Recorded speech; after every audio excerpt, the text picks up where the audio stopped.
Bismillahirrahmanirrahim. Assalamualaikum warahmatullahi wabarakatuh. Alhamdulillah nahmaduhu wa nasta'inuhu wa nastahdihi wa natubu ilaihi wa na'udzu billahi min syururi anfusina wa sayyiati a'malina. May yahdihillahu fala mudilla lahu wa may yudlil fala hadiyalah. Wa asyhadu an la ilaha illallah wahdahu la syarika lahu wa asyhadu anna Muhammadan abduhu wa rasuluhu la nabiyya ba'dah. Ya ayyuhalladzina amanu taqullaha haqqa tuqatih wa la tamutunna illa wa antum muslimun. Ya ayyuhan nasu taqu rabbakumul ladzi khalaqakum min nafsin wahidah wa khalaqa minha zawjaha wa batha minhuma rijalan katsiran wa nisaa'a. Wattaqullaha alladzi tasaaluna bihi wal arham innallaha kana 'alaikum raqiba. Ya ayyuhalladzina amanu taqullaha wa qulu qawlan sadida yuslih lakum a'malakum wa yaghfir lakum dhunubakum wa may yuti'illaha wa rasulahu faqad faza fawzan 'azima. Amma ba'd, fa inna asdaqal hadithi kitabullah wa khairal huda huda Muhammadin sallallahu alaihi wasallam. Syarrul umuri muhdatsatuha wa kullu muhdatsatin bid'ah wa kullu bid'atin dhalalah wa kullu dhalalatin finnar. Ibu-ibu yang dirahmati oleh Allah Subhanahu wa taala, alhamdulillah pada kesempatan kali ini Allah Subhanahu wa taala masih menggerakkan hati-hati kita untuk bisa berkumpul di masjid yang berkah ini dalam rangka untuk saling nasihat menasihati. Tema yang diminta oleh panitia adalah nasihat kepada para wanita. Oleh karenanya kajian kita pada kesempatan hari ini tertujukan kepada para ibu-ibu. Nasihat yang ditujukan kepada para ibu-ibu.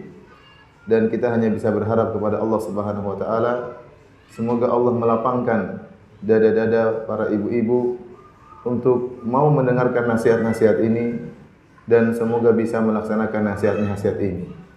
Dan tentunya namanya nasihat nuansanya nuansa kritikan. Namanya nasihat bernuansa-nuansa kritikan. Dan kita tahu bahwasanya masuk surga tidaklah mudah. Kata Nabi sallallahu alaihi wasallam, "Wa huffatil jannatu bil makarih." Sungguhnya surga itu diliputi oleh perkara-perkara yang dibenci. Dibenci oleh hawa nafsu, dibenci oleh kesenangan, berlawanan dengan hasrat dan keinginan syahwat kita. Namun demikianlah tidak mungkin seorang bisa masuk surga kecuali setelah melewati rintangan-rintangan tersebut. Nasihat yang akan saya sampaikan adalah nasihat yang umum, ya, yang berkaitan dengan ibu-ibu. Nasihat yang lebih khusus berkaitan dengan kehidupan keluarga. Karena insya Allah yang hadir rata-rata sudah berkeluarga, rata-rata sudah memiliki suami dan rata-rata juga sudah memiliki anak-anak. Oleh karenanya nasihat ini terfokuskan tentang bagaimana menjadi wanita yang solehah dalam kehidupan keluarga. Ibu yang dirahmati oleh Allah Subhanahu wa taala, tentunya setiap wanita berharap untuk mendapatkan keberhasilan dalam kehidupan rumah tangganya. Berharap untuk bisa meraih kebahagiaan dalam kehidupan rumah tangganya. Namun ingatlah bahwasanya tidak mungkin kebahagiaan bisa diraih oleh seorang wanita dalam kehidupan rumah tangganya kecuali jika kebahagiaan tersebut adalah mencari keridhaan Allah Subhanahu wa taala. Percuma memiliki dunia yang banyak, percuma memiliki suami yang tampan, percuma memiliki mobil yang banyak, akan tapi ternyata anti tidak ingin meraih keridhaan Allah Subhanahu wa taala. Kebahagiaan tersebut tidak akan datang. Memang anti akan merasakan kelezatan, memang anti akan memuaskan syahwat anti, akan tapi kebahagiaan adalah suatu yang tersendiri yang Allah Subhanahu wa taala anugerahkan kepada hati-hati hamba-hamba yang Allah kehendaki. Oleh karena sering para ulama menyebutkan perbedaan antara kelezatan dengan kebahagiaan. Orang-orang yang melakukan kemaksiatan, mereka mendapatkan kelezatan. Orang yang berzina, dia merasakan kelezatan. Orang yang minum khamar, dia merasakan kelezatan. Orang yang narkoba merasakan kelezatan. Tapi mereka tidak meraih kebahagiaan. Kebahagiaan adalah suatu keindahan yang terpatri dalam hati seorang hamba dan dia kekal dalam hati tersebut. Dia bertahan lama. Dalam kondisi apapun, kebahagiaan tersebut senantiasa dalam hatinya. Berbeda dengan pelaku maksiat. atau orang-orang yang tidak mencari keridhaan Allah, mereka memuaskan syahwat mereka, memuaskan hawa nafsu mereka, benar mereka mendapatkan kelezatan tetapi kenikmatan sesaat. Adapun kebahagiaan adalah kenikmatan yang senantiasa terpatri dalam hati seorang mukmin atau seorang wanita mukminah dan senantiasa berada bersamanya dimanapun dia berada. Oleh karenanya ibu yang dirahmati Allah Subhanahu wa taala, yakinlah tidak mungkin keluarga lelaki dan istri bisa meraih kebahagiaan hakiki kecuali jika mereka bersama-sama, istri dan suami bersama-sama memiliki tujuan yang sama, yaitu mencari keridhaan Allah Subhanahu wa taala. Dengan mencari keridhaan Allah Subhanahu wa taala, maka Allah Subhanahu wa taala akan menumbuhkan mawaddah dan rahmah di antara pasangan suami istri. Tadi di mukaddimah sudah saya sampaikan bahwasanya pembahasan kita adalah berkaitan dengan nasihat terhadap para istri, bagaimana bisa menjadi istri yang sukses, istri yang berhasil, sukses dunia dan akhirat. Maka saya akan bacakan hadis-hadis, beberapa hadis yang menjelaskan tentang indahnya menjadi seorang istri yang salehah. Hadis yang pertama, Rasulullah sallallahu alaihi wasallam pernah bersabda, "Ad-dunya mata' wa khairu mata'id dunya al-mar'atu salihah." Sungguhnya dunia itu perhiasan dan seindah-indah perhiasan dunia adalah wanita yang salehah. Rasulullah sallallahu menamakan seindah-indah perhiasan dunia adalah wanita yang salehah. Hadis ini diriwayatkan oleh Imam Muslim. Dan ini menunjukkan bahwasanya wanita salehah merupakan perkara yang mulia di sisi Allah Subhanahu wa taala. Nah, bagaimana bisa menjadi wanita yang salehah? Tentunya harus memiliki sifat-sifat yang menunjukkan ketaatannya kepada perintah Allah Subhanahu wa taala. Bagaimana sikap dia menghadapi suaminya? Di antara hadis yang menjelaskan tentang sifat-sifat wanita yang salehah, Rasulullah sallallahu alaihi wasallam bersabda, "Khairun nisa allati idza nazarta ilaiha sarratka." Sebaik-baik wanita yaitu jika wanita tersebut engkau lihat maka akan menyenangkanmu. Wa idza amartaha ata'atka. Jika engkau merintahkan dia maka dia pun taat kepadamu. Wa idza ghibta anha, jika engkau tidak berada di sisinya, hafizatka fi nafsiha wa fi maliha. Jika engkau sedang tidak ada, maka dia akan menjaga dirinya dan akan menjaga hartanya atau menjaga hartamu. Ini di antara sifat-sifat yang Rasulullah SAW sebutkan tentang wanita yang salehah. Kalau kita perhatikan sifat-sifat ini, dia berkaitan dengan muamalah dengan suami. Wanita yang salehah, dia harus bermuamalah baik terhadap Allah dan bermuamalah baik dengan suaminya. Karenanya tidak mungkin dikatakan istri yang salehah kecuali dia menggabungkan dua perkara ini. Dia taat ibadah kepada Allah Subhanahu wa taala dan di antara bentuk ketaatan dia kepada Allah dia adalah taat kepada suaminya, membahagiakan suaminya. Dalam hadis yang lain Rasulullah SAW menggabungkan di antara kedua perkara ini. Seperti dalam hadis Rasulullah SAW mengatakan dari hadis Abu Hurairah, "Idza shallatil mar'atu khamsaha wa shamat syahraha wa hassanat farjaha wa ata'at ba'laha dakhalat min ayyi abwabil jannati sya'at." Hadis diriwayatkan Ibnu Hibban. Kata Rasulullah SAW, jika seorang wanita salat 5 waktu, kemudian dia berpuasa di bulan Ramadan, kemudian dia jaga kemaluannya, ini berkaitan dengan hak Allah Subhanahu wa taala. Kemudian yang kedua berkaitan dengan hak suami, wa ata'at ba'laha, dan dia taat kepada suaminya. Dakhalat min ayyi abwabil jannati sya'at, maka dia akan masuk dari pintu surga yang mana saja yang dia kehendaki. Karenanya tidak mungkin seorang wanita dikatakan wanita yang salehah kecuali jika dia telah menggabungkan di antara dua perkara ini, taat kepada Rabbnya dan taat kepada suaminya. Perhatikan hadis tadi yang kita sebutkan. Rasulullah SAW mengatakan, khairun nisa, sebaik-baik wanita itu wanita yang salehah. Allati idza nazarta ilaiha sarratka. Jika engkau yaitu sang suami melihat kepadanya, maka dia akan menyenangkan hatimu. Dia akan menyenangkan hatimu. Enak untuk dipandang. membuat menjadi kita rindu untuk memandangnya. Ini istri yang salehah. Tetapi kalau sebaliknya dilihat kecut, wah ini repot. Kemudian dilihat sepet, ini juga repot. Ngelihat dia nggak tahan lama, pinginnya nengok yang lain, ini juga repot. Seorang wanita berusaha mewujudkan hadis ini. Kenapa? Karena dia akan mendapatkan predikat sebagai wanita terbaik. Yang bilang demikian Nabi SAW. Khairun nisa, wanita terbaik. Allati idza nadarta ilaiha sarratka. Kalau engkau melihatnya maka akan menyenangkan engkau. Ini harus bagaimana cara seorang wanita untuk bisa mewujudkan sifat ini. Kalau dilihat oleh suami maka menyenangkan hatinya. Saya katakan para ibu-ibu, kita berbicara tentang nasihat kepada wanita, meskipun bapak-bapak di sini juga hadir ya. Bapak-bapak nanti pembahasannya lain. Nasihat kepada serangan terhadap bapak-bapak ini lain lagi. Sekarang nasihat tertuju kepada ibu-ibu. Satu saja di sini, dia tadi kalau mau jadi wanita yang terbaik, tadi Rasulullah SAW sebutkan 3 sifatnya. Kalau dilihat menyenangkan, kalau disuruh nurut, yang ketiga menjaga diri, menjaga harta suami tatkala suami tidak ada. Ini 3 sifat yang merupakan mengantarkan seorang wanita mendapatkan predikat sebagai wanita terbaik. Wanita terbaik di sisi Allah Subhanahu wa taala. Wanita terbaik di surga Allah Subhanahu wa taala. Wanita terbaik di hati suaminya. 3 sifat ini. Baik, sekarang pengajian kita pada kesempatan pagi hari ini berkisar tentang 3 perkara ini aja.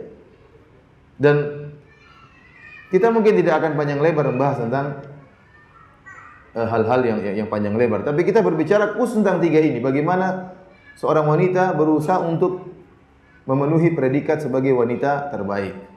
Bagaimana berpikir, saya kapan bisa menjadi seperti wanita ini? Yang kalau saya dilihat oleh suami saya senang melihat saya, pinginnya ngelihat saya. Kalau saya tidur wajah saya dipandang, kapan saya seperti itu? Bukan waktu saya tidur dia malah malingkan wajahnya, malah lihat Facebook, lihat akhwat yang lain, lihat cewek yang lain. Kapan saya bisa seperti itu di hadapan suami saya? Kalau saya diperintahkan, saya nurut selama saya mampu, tidak mengkerut wajah, tidak mengatakan tidak mengatakan nanti saja. Kapan saya bisa seperti itu? Kemudian kapan saya bisa menjaga diri saya? Jika suami saya tidak ada, maka saya jaga diri saya, menjaga kemaluan saya, menjaga harkat dan martabat saya, dan juga menjaga harta suami saya. Baik ibu yang dirahmati oleh Subhanahu wa taala. Yang pertama, bagaimana kita bisa membuat suami kita senang melihat kita? Tentunya hal ini tidak mungkin bisa membuat suami kita senang melihat kita kecuali kita berakhlak yang mulia. Akhlak mulia adalah perkara yang sangat penting. Kemudian juga menjaga penampilan kita. Kemarin 2 hari yang lalu, hari saya pertama datang sini hari apa? Hari Jumat. Hari Jumat 2 hari yang lalu. 3 hari yang lalu ya. Sekarang Senin, 3 hari yang lalu.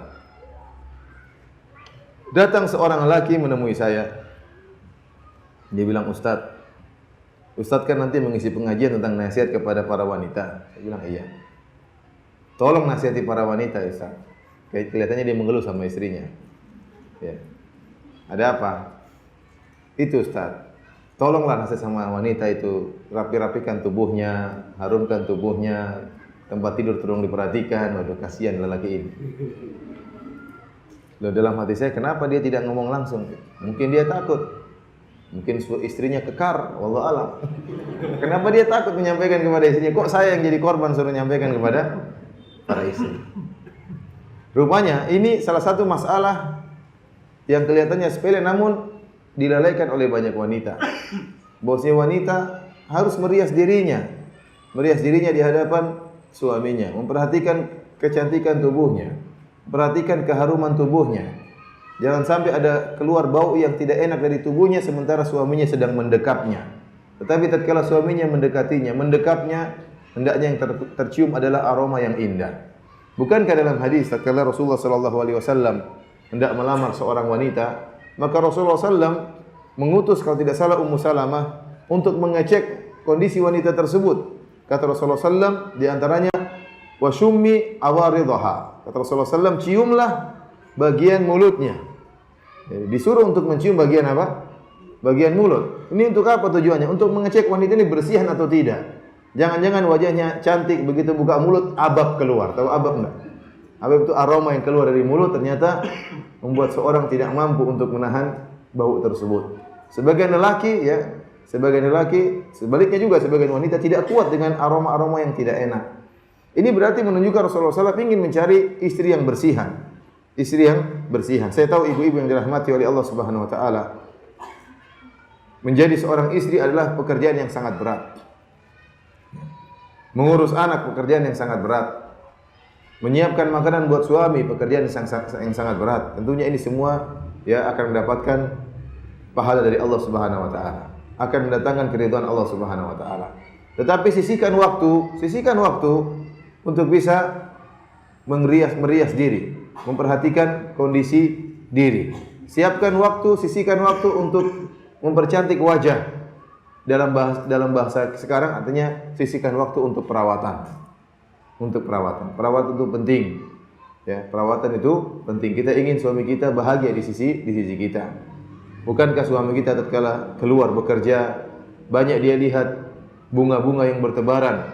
Dia tidak mau lihat bunga tersebut terkadang datang menghampiri. Susah dia untuk menundukkan pandangan. Dia berusaha untuk menundukkan pandangan tetapi terkadang imannya lemah. Maka dia pun mengangkat pandangannya, lalu dia lihat bunga tersebut. Tatkala dia melihat bunga tersebut, maka tidak sengaja dan bahkan otomatis dia pun membandingkan dengan istrinya. Kok bunga yang di rumah tidak seperti bunga di hadapan saya? Terkadang lelaki seperti itu. Oleh karenanya, seorang wanita yang solehah, ingat bahwasanya di antara tujuan pernikahan, kata Rasulullah SAW, fa innahu aghaddu lil basar, bahwasanya pernikahan lebih menundukkan pandangan.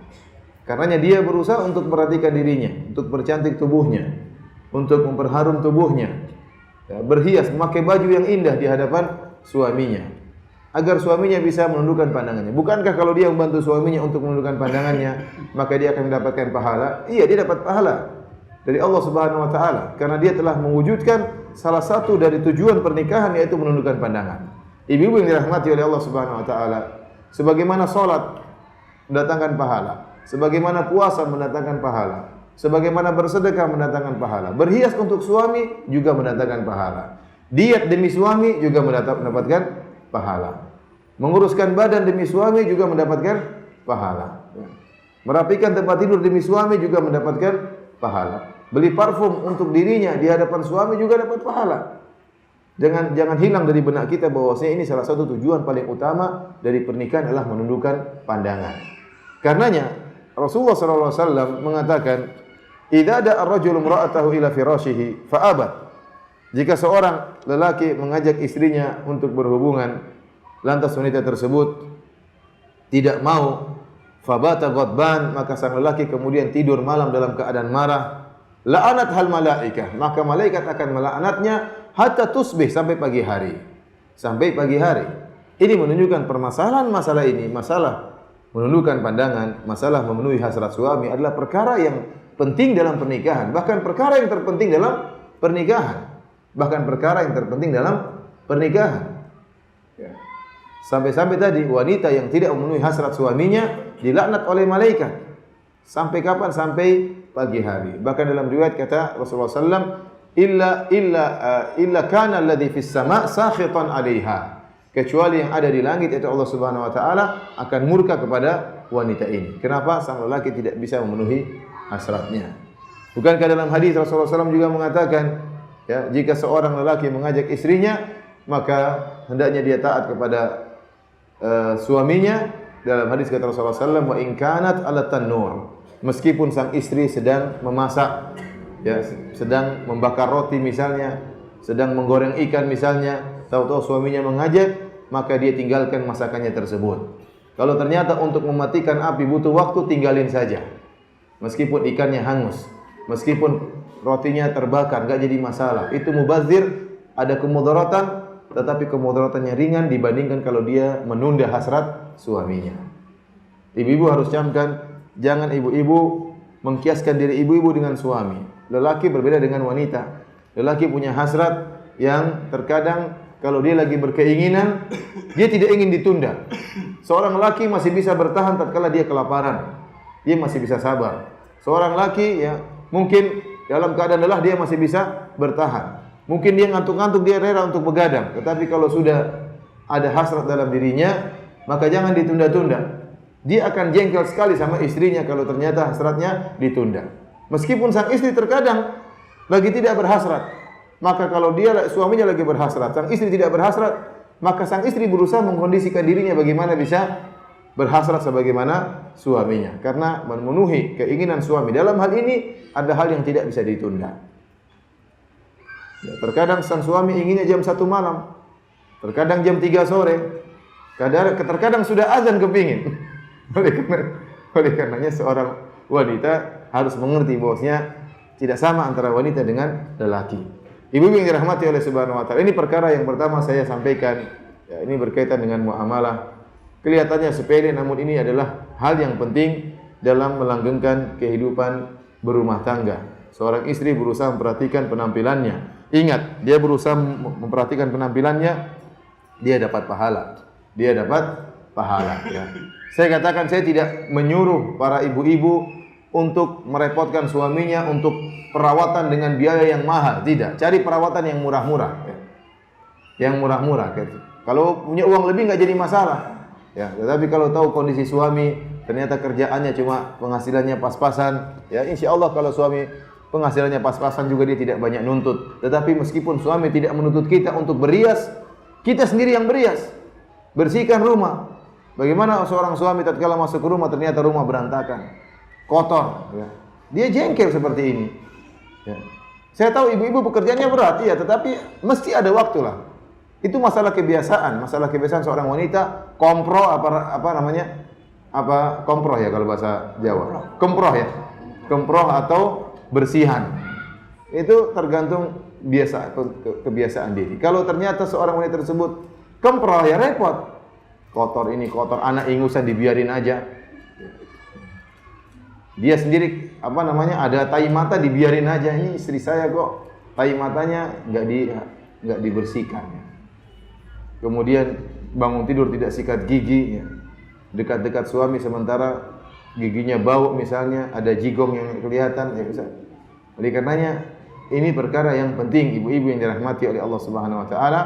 Agar jika suami melihat Anda, melihat anti, maka dia pun bahagia. Kalau dia lagi di luar, dia ingin segera pulang. Begitu pulang benar, harapan dia di benaknya dia dapatkan. Istrinya sudah bersiap diri.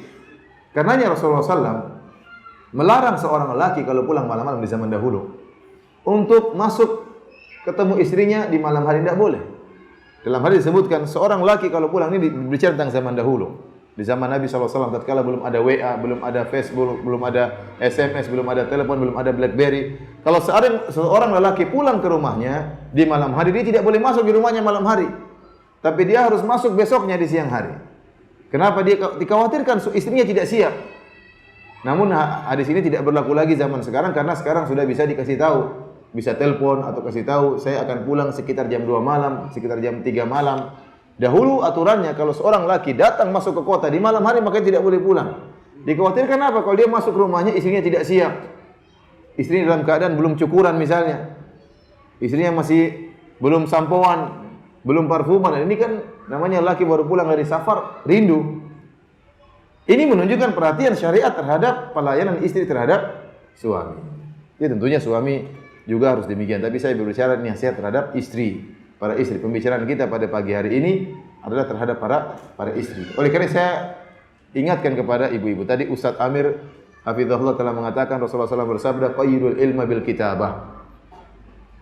Tangkaplah ilmu dengan tulisan. Maka tolong tulis dalam benak hati ibu-ibu bahwasanya merawat diri, mempercantik diri, menghias diri, membersihkan tempat tidur, ini adalah ibadah. Sebagaimana salat ibadah, sebagaimana puasa ibadah, sebagaimana bersedekah ibadah, maka merias diri, ya, merawat kecantikan tubuh, ini juga ibadah di sisi Allah Subhanahu Wa Taala, karena membantu suami untuk menundukkan pandangannya. Ya. Dan ini salah satu syarat, perhatikan, ini salah satu syarat untuk menjadi wanita yang terbaik. Khairun nisa allati idza nadarta ilaiha sarratka. Sebaik-baik wanita yaitu jika kau lihat dirinya maka akan menyenangkan hatimu. Ini. Ibu yang dirahmati oleh Allah Subhanahu Wa Taala. Demikian juga di antara hal untuk bisa menyenangkan pandangan suami, kalau suami betah melihat kita, adalah akhlak yang mulia. Akhlak yang mulia. Ingatlah bahwasanya suami adalah surga kita atau neraka kita. Dalam hadis yang masyhur Rasulullah SAW mengatakan kepada seorang wanita, "Unduri aina anti minhu, fa innahu jannatuki aw naruki." Lihatlah bagaimana dirimu di sisi suamimu. Sungguhnya suamimu itu adalah surgamu atau nerakamu. Rasulullah SAW mengatakan suamimu adalah surgamu atau nerakamu. Ini menunjukkan bahwasanya lelaki adalah kunci surga bagi seorang istri.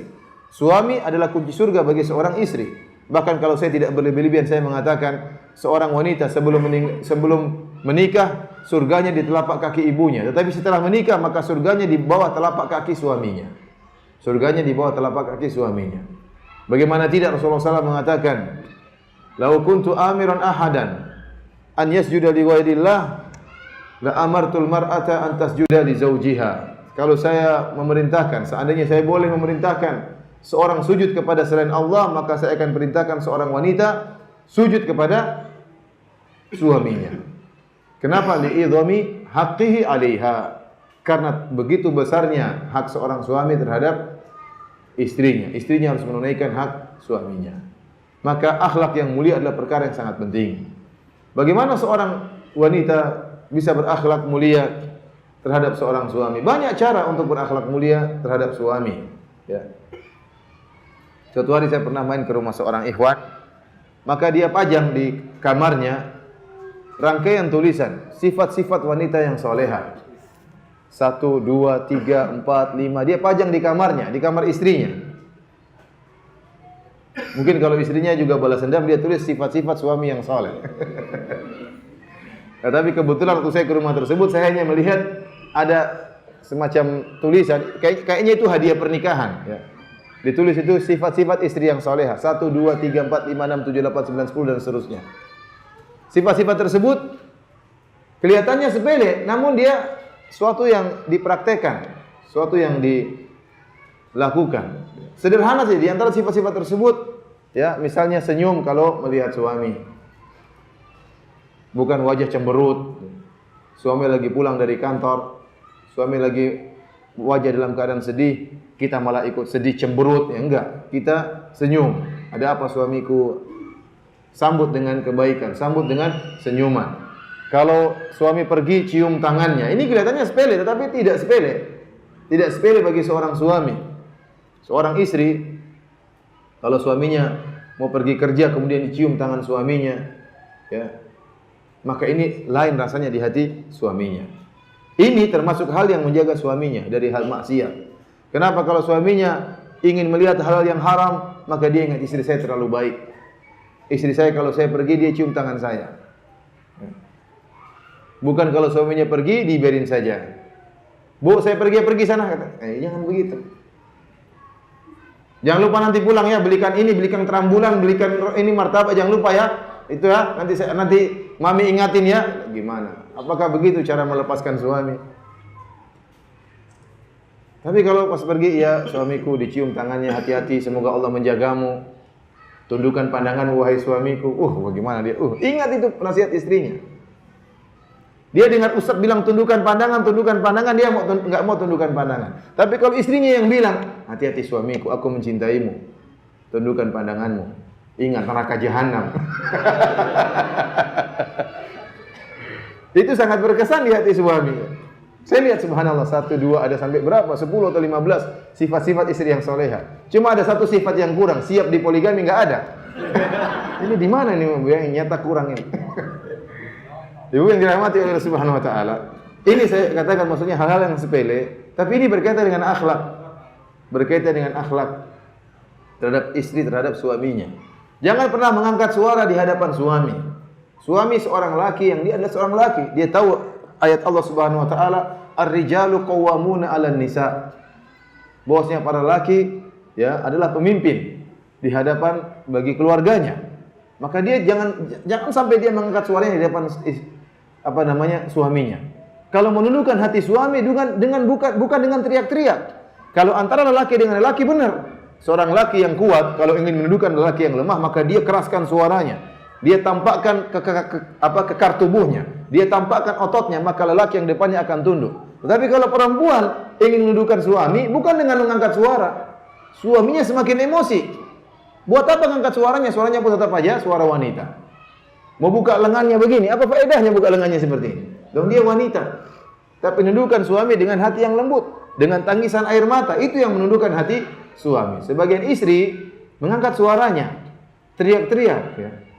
Ini bukan cara menundukkan hati suami. Suami sampai bisa jadi malah marah, malah benci. Kenapa istrinya suka marah-marah? Ingatlah bagaimana ibunda kita Khadijah radhiyallahu taala anha yang telah dijamin surga oleh Allah Subhanahu wa taala melalui malaikat Jibril alaihissalam. Yang malaikat Jibril menyampaikan melalui lisan Rasulullah sallallahu alaihi wasallam, ya, bahwasanya kabarkanlah kepada Khadijah bahwasanya Allah menyiapkan bagi dia surga atau rumah atau istana min lu'lu'atin mujawwafatin, dari sebuah mutiara yang berongga, yang kata Nabi sallallahu alaihi wasallam la sakhaba fiha wala nasab.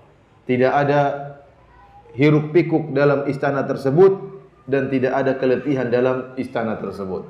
Kata para ulama, di antara kenapa hikmahnya al jaza' min jinsil amal, balasan sesuai dengan perbuatan, ganjaran sesuai dengan amalan. Khadijah radhiyallahu taala anha diberikan istana yang tidak ada hiruk pikuknya dan tidak ada keletihannya.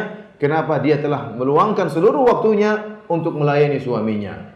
Dia tidak akan pernah merasakan keletihan di akhirat. Kenapa? Karena dia telah berletih-letih mengurus anak-anak Nabi sallallahu alaihi wasallam. Sementara suaminya berdakwah, dia sibuk mengurus anak-anaknya, bertanggung jawab untuk mendidik anak-anak Nabi sallallahu alaihi wasallam untuk menjadi anak-anak putri-putri yang salehah seperti Ummu Kulthum, Ruqayyah, Zainab dan Fatimah. Inilah putri-putri yang di mana Khadijah letih mendidik putri-putri Nabi sallallahu alaihi wasallam sementara suaminya sibuk berdakwah. Maka tatkala dia letih di dunia, Allah tidak akan berikan dia keletihan di akhirat. Demikian juga wala sakhab, tidak ada la sakhaba fiha, tidak ada hiruk pikuk. Kata sebagian ulama bahwasanya Khadijah radhiyallahu taala anha tatkala hidup bersama Nabi sekitar 25 tahun, menikah dengan Nabi sallallahu alaihi wasallam, dia tidak pernah mengangkat suaranya. Dia tidak pernah mengangkat suaranya. Mungkin ibu-ibu mengatakan, "Ya Ustaz, saya pun bisa seperti Khadijah kalau suami saya Rasulullah." Ya memang begitu ya. Ya suami Anda bukan Rasulullah. Terkadang Abu Bakar, terkadang Abu Jahal. Sabar ya. Kita bermuamalah dengan Allah Subhanahu wa taala. Bagaimanapun model suami kita, kita bersabar. Ya, kita bersabar. Ya, kita jangan mengangkat suara. Kenapa? Karena Allah yang perintahkan seorang wanita tidak mengangkat suaranya di hadapan suaminya. Berakhlak mulia. Berakhlak mulia. Bagaimana lihat ya? Khadijah sekitar 25 tahun tidak pernah mengangkat suaranya di hadapan Rasulullah sallallahu alaihi wasallam. Maka ikatlah hati suami dengan akhlak yang mulia. Kecantikan memang mengikat hati suami, tetapi yang lebih utama adalah akhlak. Kecantikan itu akan luntur kalau akhlak buruk. Suami akan stres kalau istrinya cantik jelita, perawatan luar biasa, cantiknya luar biasa, manisnya luar biasa, putihnya luar biasa, indahnya luar biasa, tapi suka marah-marah, suka ngomel, banyak tuntutan, tidak ada qanaah, suka menghina keluarga suami dan macam-macam. Jadi dia stres hidup dengan wanita seperti ini. Dan yakinlah bahwasanya secantik-cantik ibu, seindah-indah ya perawakan seorang wanita, maka suatu saat akan luntur. Tubuh mulai mengkerut, tubuh mulai menua, rambut mulai memutih. Itu menimpa wanita siapa saja. Kalau tidak dihiasi dengan akhlak yang mulia, maka ini akan memudarkan ya fungsi seorang istri. Tetapi seandainya dihias dengan akhlak yang mulia, dengan keramahan di hadapan suami, dengan tutur kata yang lembut di hadapan suami, maka ya kekurangan dari sisi tubuh, rambut yang mulai memutih, kulit yang mulai keriput dan yang lainnya, tubuh mulai menua akan tertutupkan dengan akhlak yang indah. Akhlak yang indah. Oleh karenanya suami dia akan merasakan benar-benar bahagia tatkala mendapatkan istri yang salehah, yaitu istri yang berakhlak yang mulia.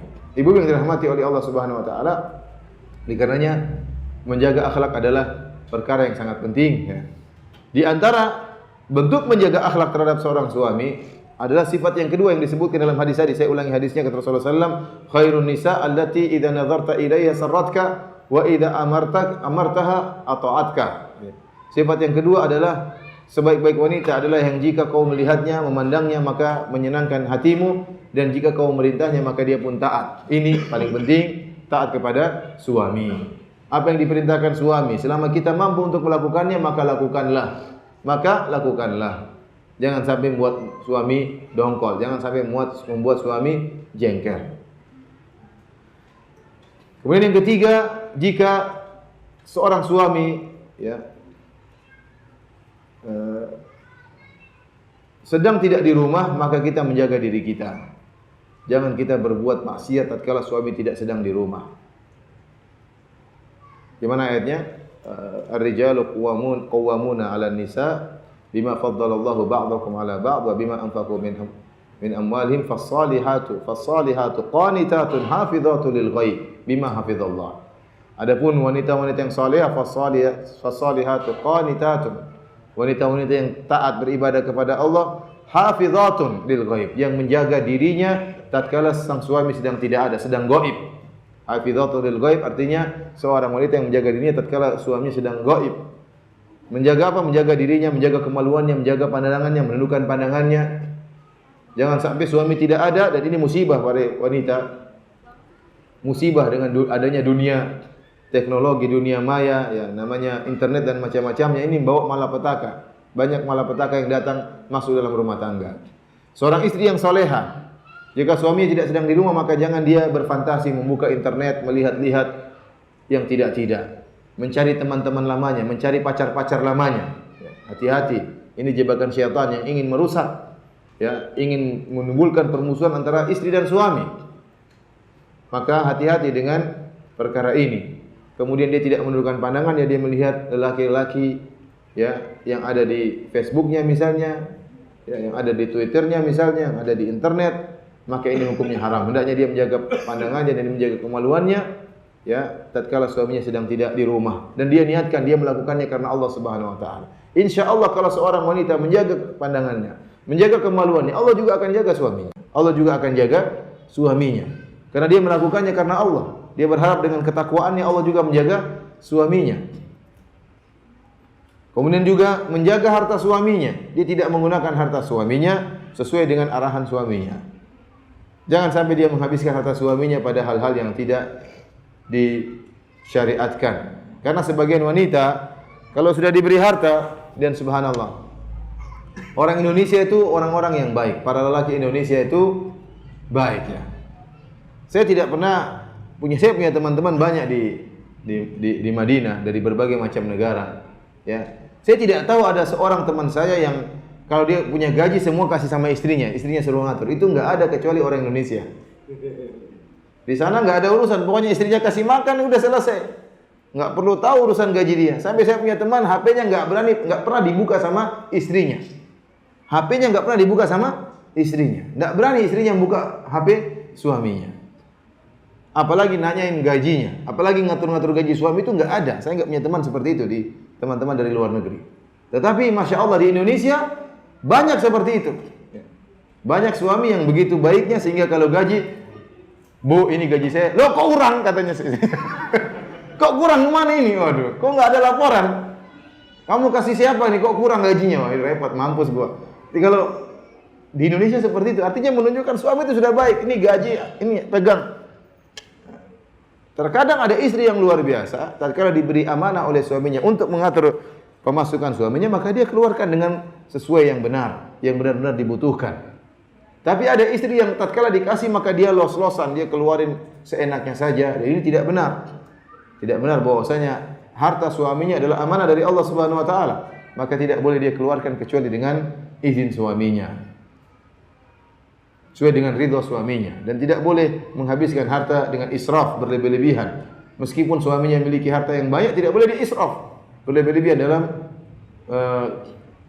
mengeluarkan harta suaminya. Dan jangan juga dia merayu suaminya untuk membeli barang-barang yang tidak diperlukan atau barang-barang yang di luar kemampuan suaminya, ya.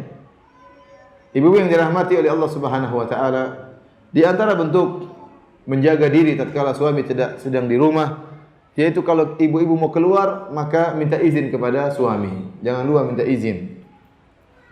Dan asalnya ibu-ibu menetap di rumah. Kata Allah Subhanahu wa taala, "Wa qarna fi buyutikunna." Hendaknya kalian para wanita menetaplah di rumah-rumah kalian. Wala tabarrujna tabarrujal jahiliyatil ula, dan janganlah kalian bertabarruj sebagaimana wanita-wanita jahiliyah. Wanita yang soleha asalnya menetap di rumah, tidak suka keluar rumah. Dia senang kalau di rumahnya. Boleh dia keluar rumah sesekali kalau ada keperluan. Asalnya dia sibuk dengan kepengurusan anaknya. Asalnya dia sibuk di rumah. Kalau enggak ada waktu kosong dia baca Al-Quran.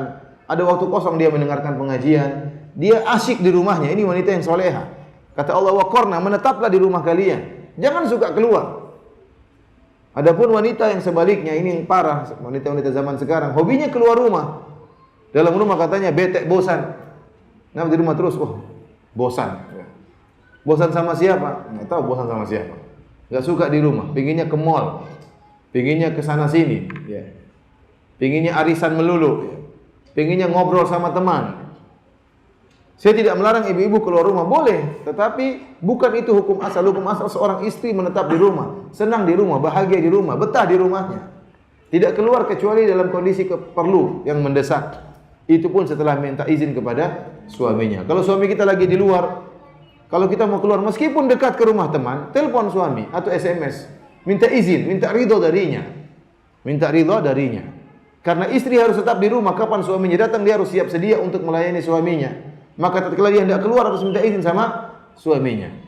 Ya, kalau suaminya bilang silakan kau keluar, tapi ingat jam sekian sudah harus di rumah, maka taat. Jangan sampai melanggar. Asik ngobrol sama ummahat yang lain, asik ngobrol sama akhwat yang lain, lupa pulang ke rumah di luar waktu yang telah ditentukan. Ini buat suami jengkel. Ibu-ibu saya ingatkan, tadi saya katakan kalau saya tidak berlebih-lebihan, saya boleh katakan wanita setelah menikah maka surganya di bawah telapak kaki suaminya. Sebelum dia menikah, surganya di bawah telapak kaki ibunya. Tetapi setelah menikah, surganya di bawah telapak kaki suaminya. Hak suami terhadap istri sangat besar. Suaminya yang mencari nafkah, suaminya yang menjaga kemaluannya, suaminya yang bersusah payah untuk menafkahinya. Suaminya, di antara peran suaminya bisa ada anak-anak dari hasil pernikahan antara suaminya dengan dia. Ini semua kebahagiaan yang diberikan oleh suaminya. Maka hendaknya dia taat kepada suaminya. Dan saya tidak berlebihan kalau saya mengatakan, mudah-mudahan saya tidak berlebihan. Sebagaimana anti wahai wanita, tatkala anti senyum kepada ayah dan ibu, anti merasakan dapat pahala, maka hendaknya tatkala anti senyum kepada suami juga anti merasakan dapat pahala. Kenapa? Karena surga sekarang berada di bawah telapak kaki suami. Kalau anti tatkala memberikan hadiah kepada ayah dan ibu, anti merasa dapat pahala, maka demikian juga berikan hadiah kepada suami. Entah hadiah senyuman, entah hadiah kata-kata, tutur kata yang baik, menyenangkan hati suami, mijit suami. Subhanallah. Saya punya teman, kemarin cerita sama saya. Teman di Jakarta. Ustaz, subhanallah, ada cewek yang menawarkan untuk dipoligami. Dia datang berulang-ulang. Datang kepada saya bawa hadiah, ya, pingin dipoligami. Saya sudah tawarkan sama anak buah saya. Kamu sama anak buah saya? Enggak, saya maunya sama Pak Haji katanya. Tetapi subhanallah dia mengatakan waktu saya pulang, bagaimana saya mau poligami? Waktu saya sakit istri saya mijit saya. Sampai saya ketiduran, sampai saya bangun subuh dia masih mijit saya. Tidak bisa saya lupakan. Tidak tega saya untuk menyakiti hati istri saya. Jadi hati dia telah ditawan oleh suami, hati dia telah ditawan oleh istrinya dengan akhlak yang mulia dari istrinya. Coba kalau istrinya mencak-mencak, marah-marah, ngamuk-ngamuk, ya, dilihat wajah cemburu terus. Ya bagaimana suaminya mencari gambaran yang lain, ya. Dia mencari wanita yang lain yang seperti tidak istrinya. Maka mulailah datang bisikan-bisikan hatinya untuk mencari kekasih yang lain, untuk mencari bunga yang lain. Oleh karenanya ibu-ibu yang dirahmati oleh Allah Subhanahu wa taala, saya katakan tadi, semoga saya tidak berlebihan. Bahwasanya saya katakan jika anti tatkala senyum kepada ayah dan ibu, anti merasakan dapat pahala yang besar, maka percayalah kalau anti senyum kepada suami, menyenangkan hati suami, maka anti juga akan mendapatkan pahala di sisi Allah Subhanahu wa taala. Pahala yang besar di sisi Allah Subhanahu wa taala.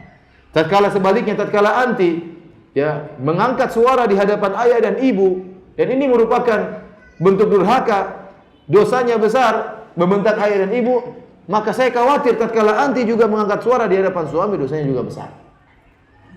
Makanya kebanyakan yang menyebabkan wanita masuk dalam neraka jahanam adalah karena berakhlak yang buruk terhadap suami.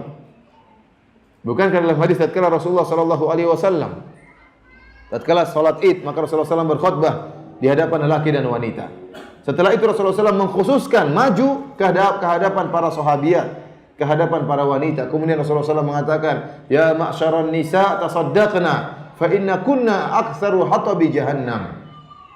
Wahai para wanita, bersedekahlah karena sungguhnya kalian adalah kebanyakan penghuni neraka jahanam. Ada seorang sahabat yang protes atau tidak protes atau bertanya, "Ya Rasulullah, kenapa? Kenapa kami penghuni neraka jahanam yang paling banyak?" Kata Rasulullah SAW, "Fa inna kunna takfurnal ashir." Karena sungguhnya kalian tidak berterima kasih kepada suami. Kalian tidak berterima kasih kepada suami. Suami sudah memberikan pengorbanan, suami sudah memberikan pemberian, suami sudah memberikan hadiah. Tidak menyambut hadiah tersebut dengan baik. Tidak mengingat kebaikan suami. Kalau suami salah sedikit, itu yang diingat terus kesalahan-kesalahannya. Lupa bahwasanya suaminya telah berkorban. Lupa suaminya telah bekerja dari pagi sampai siang. Ada yang jadi sales, mutar sana, mutar sini. Ya. Berkeringat. Susah, kerja keras. Kemudian tatkala pulang tidak disambut dengan baik. Ini yang menyebabkan kebanyakan wanita masuk neraka jahanam. Dan kita tidak ingin istri-istri kita seperti itu. Kita tidak ingin istri kita terlaknat oleh Allah Subhanahu wa taala. Kita tidak ingin istri kita masuk neraka jahanam. Kita ingin istri-istri kita berkumpul dengan kita di surga. Kita ingin istri-istri kita menemani kita di dunia dan di akhirat. Itu dambaan para suami yang saleh. Dambaan para suami yang saleh. Jangan sampai istrinya tidak salehah, suaminya benci. Makanya saya pernah ditanya oleh seorang, waktu saya membahas tentang masalah surga dan kenikmatan surga dan bidadari dan macam-macamnya, ada seorang yang bertanya, "Ustaz, saya ingin kalau masuk surga istri saya tidak ikut." Dia ingin kalau saya masuk surga istri saya di surga yang lain, jangan sama saya. Subhanallah, ada apa gerangan? Saking jengkelnya sama istrinya, mungkin istrinya soleha, mungkin istrinya hafal Quran, tetapi akhlaknya buruk, maka dia mengatakan kalau saya masuk surga semoga jangan sama istri saya. Kenapa? Mungkin istrinya suka ngomel-ngomel, suka marah-marah. Dia bayangkan kalau dia masuk surga lagi sama bidadari, diomelin sama istrinya, repot. Jangan sampai istri saya ikut saya dalam surga. Kenapa? Saking dendam yang dia simpan dalam hatinya terhadap istrinya. Oleh karenanya ibu-ibu yang dirahmati oleh Subhanahu wa taala, ya, maka berusahalah ibu-ibu menjadi istri-istri yang soleh. Yang saya sampaikan semua ini berat ibu-ibu, tetapi kalau terbiasa ringan rasanya. Senyum kepada suami selalu berat, tetapi kalau terbiasa menjadi ringan dan berpahala. Suami pergi cium tangan, perkaranya ringan, perkaranya berat, tapi kalau terbiasa jadi perkara yang sangat ringan. Doain suami kalau suami mau pergi, ingatkan suami. Kalau lagi ngomel-ngomel sama suami, jangan marah-marah, tapi datang duduk sama suami baik-baik. Suamiku hari ini kelihatannya ada perbuatanmu atau sikapmu yang saya tidak pas di hati. Ngomong baik-baik. Suami lebih mendengar daripada dimencak-mencak, dimarah-marahin, diomel-omelin. Oleh karena saya bilang banyak ikhwan-ikhwan yang mengeluh kepada saya tentang sikap istri-istri mereka. Terutama masalah akhlak. Terutama masalah akhlak para wanita. Oleh karenanya ibu-ibu yang dirahmati Allah Subhanahu wa taala, berusahalah ibu-ibu menjadi wanita-wanita yang salehah, yang menjadi dambaan para suami, yang selalu diingat oleh suami dimanapun suami berada, yang selalu suami rindukan. Tatkala dia sedang dimanapun, sedang di luar kota, selalu ingat telepon istrinya, rindu ketemu istrinya, kangen terhadap istrinya. Kalau anti telah membuat suami anti seperti itu, maka anti telah berhasil. Anti telah berhasil menawan hati suami anti dengan akhlak dan dengan sifat-sifat yang mulia. Kemudian yang terakhir ibu yang dirahmati Allah Subhanahu wa taala, mungkin saya tidak panjang lebar, setelah ini mungkin kita buka tanya jawab. Perkara yang terakhir yang penting adalah seorang wanita harus baik di sisi Allah Subhanahu wa taala. Para salaf telah mengatakan jika seorang memperbaiki hubungan dia dengan Rabb-nya, maka Allah akan memperbaiki hubungan dia dengan makhluk yang lain. Kalau anti ingin hubungan anti dengan suami baik, maka jangan lupa anti baik di hadapan Allah Subhanahu wa taala. Di antaranya salat 5 waktu jangan ditinggalkan. Tadi telah saya sebutkan hadisnya. Idza shallatil mar'atu khamsaha wa shamat syahraha, Kemudian tadi apa? Wa ata'at ba'laha. Jika seorang wanita salat 5 waktu, kemudian puasa di bulan Ramadan dan taat kepada suaminya, maka dia akan masuk surga dari pintu mana saja yang dia kehendaki. Berarti dia harus gabungkan antara hubungannya dengan Allah dan hubungannya dengan suaminya. Hubungan dengan Allah adalah perkara yang sangat penting. Ibu-ibu yang dirahmati Allah Subhanahu wa taala, di tengah kesibukan ibu-ibu, ya, paksa diri ibu-ibu. Jangan tinggalkan salat duha ibu-ibu. Jangan tinggalkan salat duha. Sisihkan 2 rakaat di waktu pagi. Pagi waktunya panjang, salat duha itu waktunya panjang. Salat duha kapan waktunya mulai? Mulai di hari waktu syuruk, itu waktu awal salat duha. 15 menit setelah sunrise, setelah terbit matahari, tambah 15 menit itu awal waktu salat duha. Sampai kapan? Sampai 10 menit sebelum azan zuhur. Sisihkan waktu 2 rakaat salat duha. Salat, kemudian berdoa kepada Allah Subhanahu wa taala. Berdoa demi kebahagiaan diri. Ya Allah, anugerahkanlah kepadaku suami yang saleh. Ya Allah, anugerahkanlah kepadaku anak-anak yang taat, putri-putri yang soleha. Berdoa kepada Allah Subhanahu wa taala. Sisihkan meskipun 2 rakaat, kalau bisa 4 rakaat alhamdulillah. Waktu terus berjalan dan waktu akan habis. Entah kita habiskan untuk Facebookan, entah kita habiskan untuk WhatsAppan, entah kita habiskan untuk Twitteran. Ini semua akan sia-sia, akan hilang. Tidak tersisa di akhirat. Sisihkan 2 rakaat. Saya tidak minta banyak-banyak kepada ibu-ibu. Saya minta 2 rakaat saja di waktu duha, berwudu, kemudian menghadap Allah Subhanahu wa taala, salat yang khusyuk. Kemudian setelah itu berdoa kepada Allah Subhanahu wa taala. Ini akan ada pengaruh dalam kehidupan. Suami lihat istri seperti itu bahagia. Subhanallah, istri saya salat duha. Jangan dia bilang, saya enggak ada suami saya enggak mau riak, saya enggak mau salat. Ini kalau ditegur, istriku kamu sudah salat duha belum? Ya kalau sudah saya kan enggak bilang-bilang ayah. Kalau saya bilang-bilang saya riak, padahal dia enggak salat. Baca Quran meskipun depan suami. Niatnya apa? Niatnya karena Allah Subhanahu wa taala dan ingin menyenangkan hati suami. Suami bahagia lihat istri baca Quran. Tapi jangan baca kelamaan langsung 5 juz. Kapan cium suami, kapan mengurus anak-anak. Baca sekedarnya, secukupnya.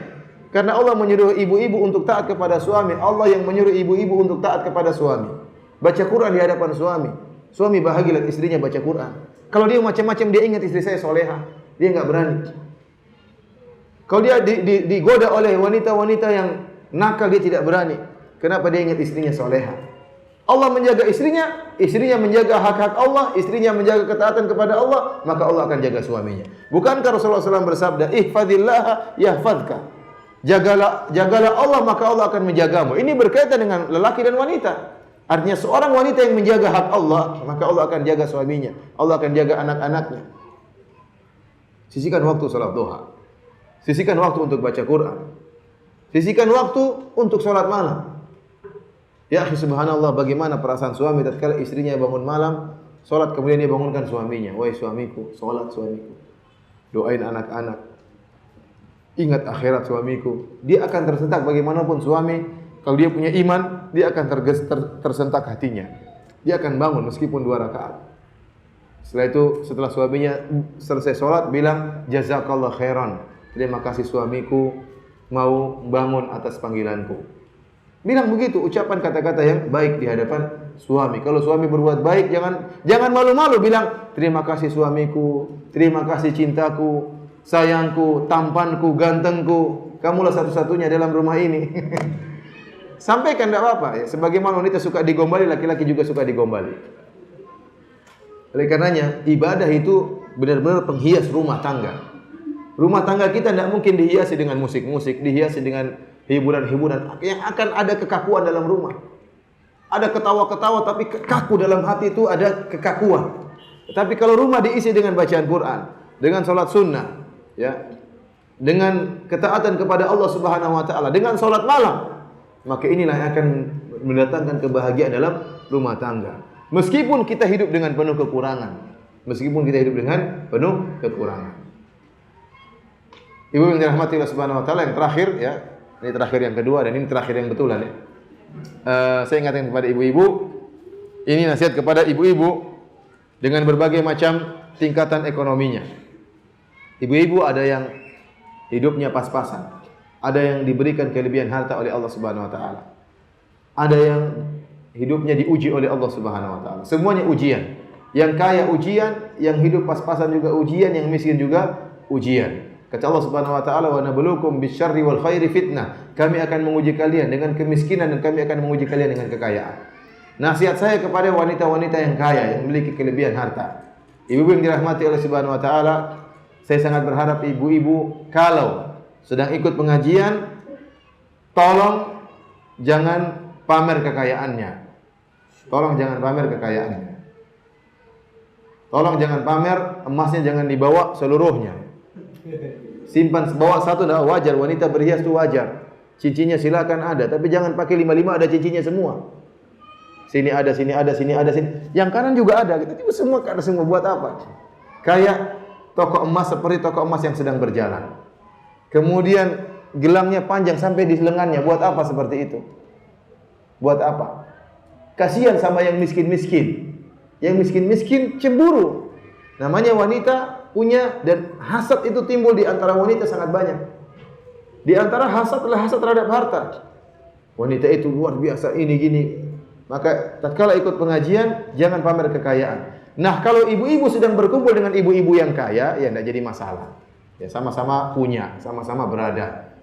Kalau ibu-ibu punya mobil misalnya ikut pengajian, ya, kalau punya mobil yang mahal sama mobil yang murah, bawa saja mobil yang murah.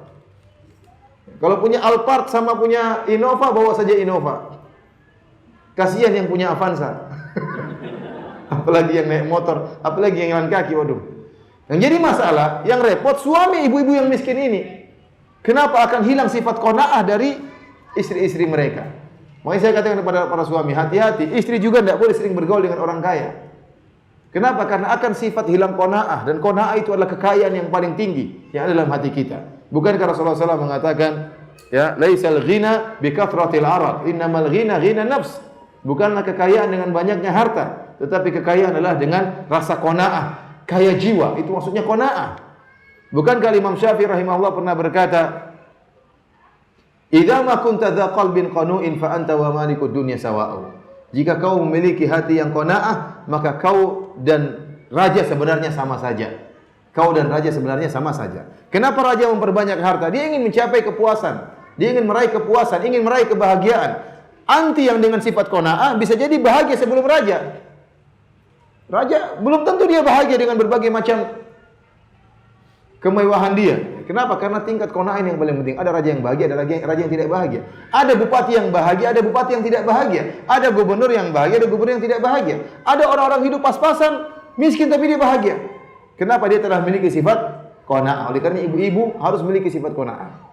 Kalau tidak memiliki sifat qanaah, maka tidak pernah berterima kasih kepada suami. Kalau tidak pernah berterima kasih kepada suami, maka neraka jahanam. Tadi bukankah saya sampaikan hadisnya? Kenapa wanita banyak masuk neraka jahanam? Tatkala sahabat bertanya, "Ya Rasulullah, kenapa kami paling banyak masuk neraka jahanam?" Kata Rasulullah SAW, "Fa inna kunna takfurnal ashir." Karena kalian tidak pernah berterima kasih sama suami. Tidak berterima kasih. Mau bilang terima kasih sayangku, jazakallah khair, tidak terungkap dari seorang istri. Tidak pernah berterima kasih kepada suami. Lupa kalau suami sudah berbuat baik, ternyata terkadang lupa beli sesuatu, dimarah-marah suaminya. Kamu memang enggak sayang sama saya. Pesananku kok enggak diingat. Ya gimana mau ingat pesanan? Lupa, banyak urusan, suami banyak urusan, banyak tagihan utang. Lupa kepada kebaikan suami, di antara yang membuat dia sering lupa dengan kebaikan suami, tidak memiliki sifat qanaah. Yang saya katakan kepada ibu-ibu yang miskin, ya,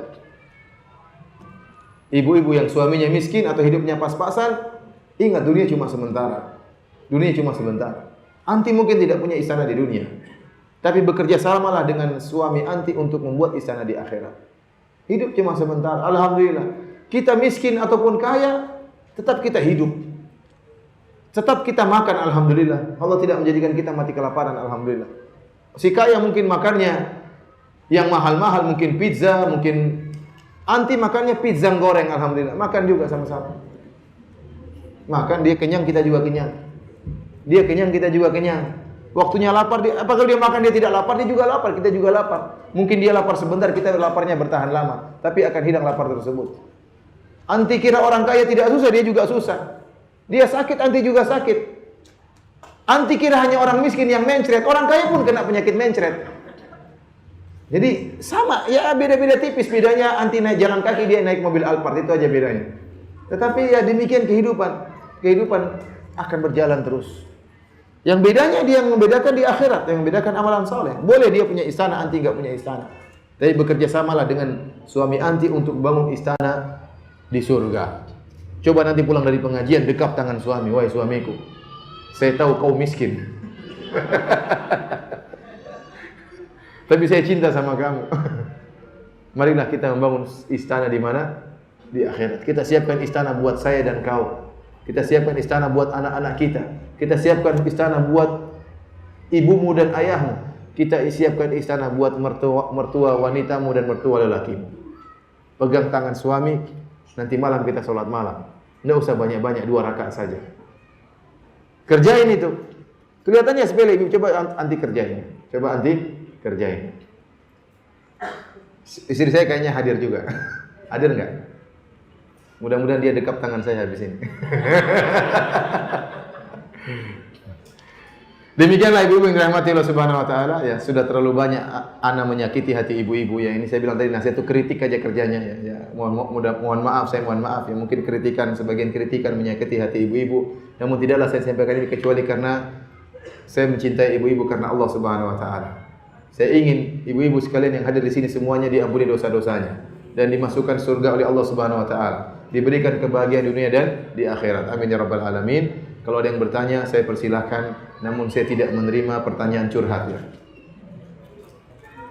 Baik, terima kasih Ustaz Jazakallahu atas nasihat-nasihat yang diberikan. Kita masuk sesi tanya jawab dan ini pertanyaan banyak, saya rasa cukup ya, sudah terlalu banyak, cukup. Ya cukup Bu. Ini pertanyaan yang dibacakan nanti mendapatkan hadiah Ustaz. Oh iya, silakan. Saya bacakan yang pertama. Bismillahirrahmanirrahim. Assalamualaikum Ustaz. Assalamualaikum. Bila istri menolak ajakan suami karena mengantuk, tetapi suami tidak marah, apakah akan tetap dilaknat oleh malaikat? Selanjutnya, gaji suami menurut Islam lebih baik dipegang oleh suami atau istri? Mohon penjelasannya.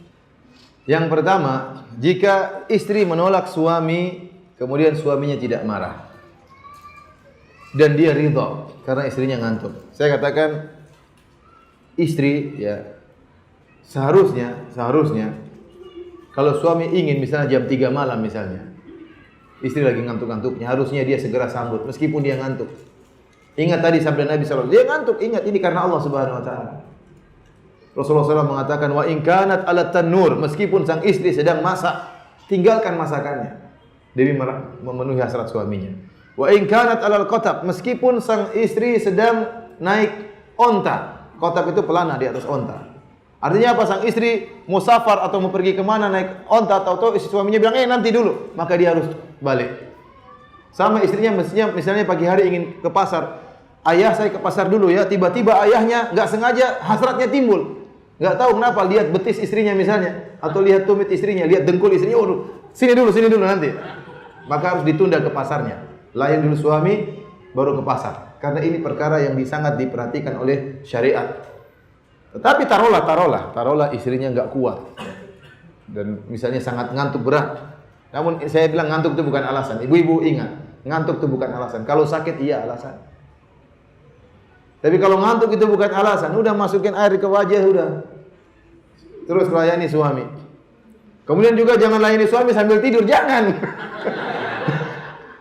Suami tidak suka seperti itu. Ya suami ingin ya, artinya sesuatu yang hangat, yang mesra, bukan sekedar apa namanya. Subhanallah, saya pernah dianu sama seorang ikhwan. Ustaz, istri saya kurang ajar kenapa Ustaz? Dia layani saya, dia sambil Facebookan. Kurang ajar banget itu. Ini kejadian nyata ibu-ibu, bukan saya ngomong kosong. Dilayani istri sambil Facebookan, subhanallah, kayaknya cuma sekedar apa gitu. Sudah selesai, sudah. Ini udah tunjukin lagi. Ini ya seperti ini. Tapi taruhlah suatu hari ada uzur, dan saya bilang ngantuk bukan uzur, harus dilawan. Kasihan suami. Saya bilang tadi ibu-ibu, suami boleh tahan lapar, boleh. Tapi kalau tahan syahwat susah. Tahan syahwat apa? Susah. Yang saya khawatir dia mengatakan tidak apa-apa. Dia tidak marah tapi dia pendam dalam hati. Sebagian suami kalau dia marah dia ungkapkan. Sebagian suami dia marah dia pendam dalam hati, terutama orang-orang Jogja. Biasanya apa?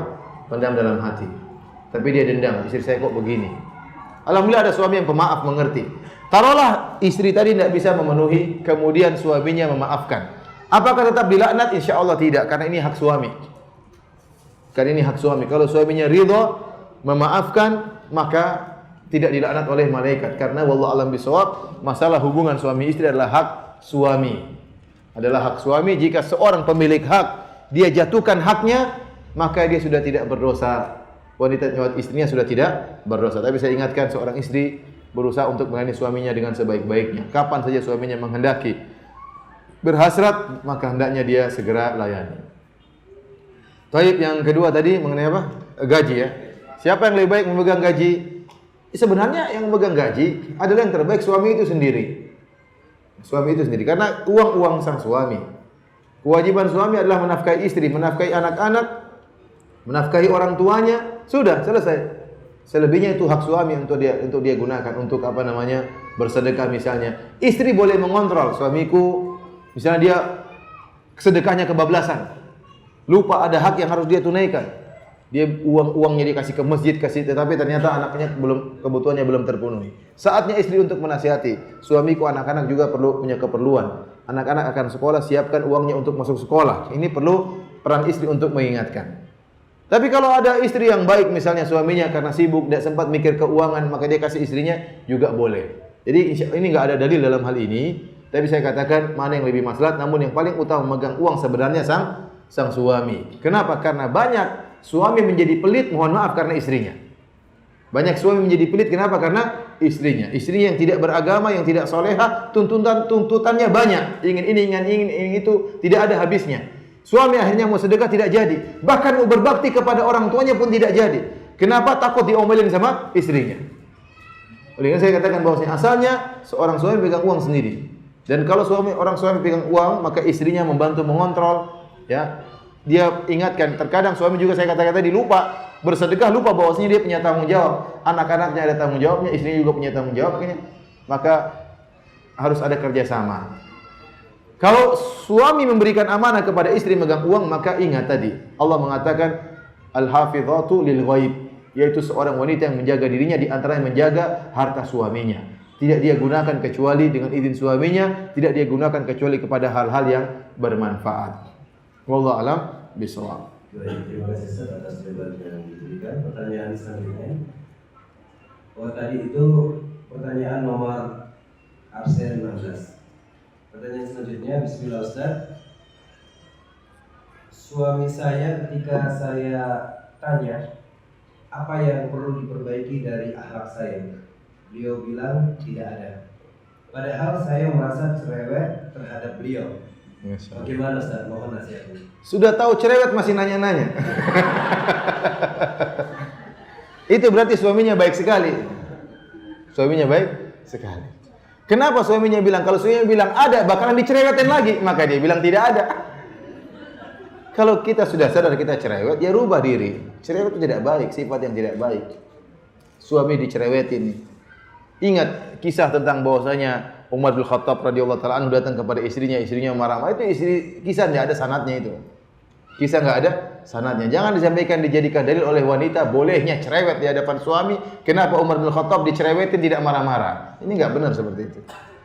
Kalaupun sanadnya sahih, maka itu kepada lelaki untuk sabar kepada istri, bukan membolehkan istri cerewet. Jangan disalahpahami.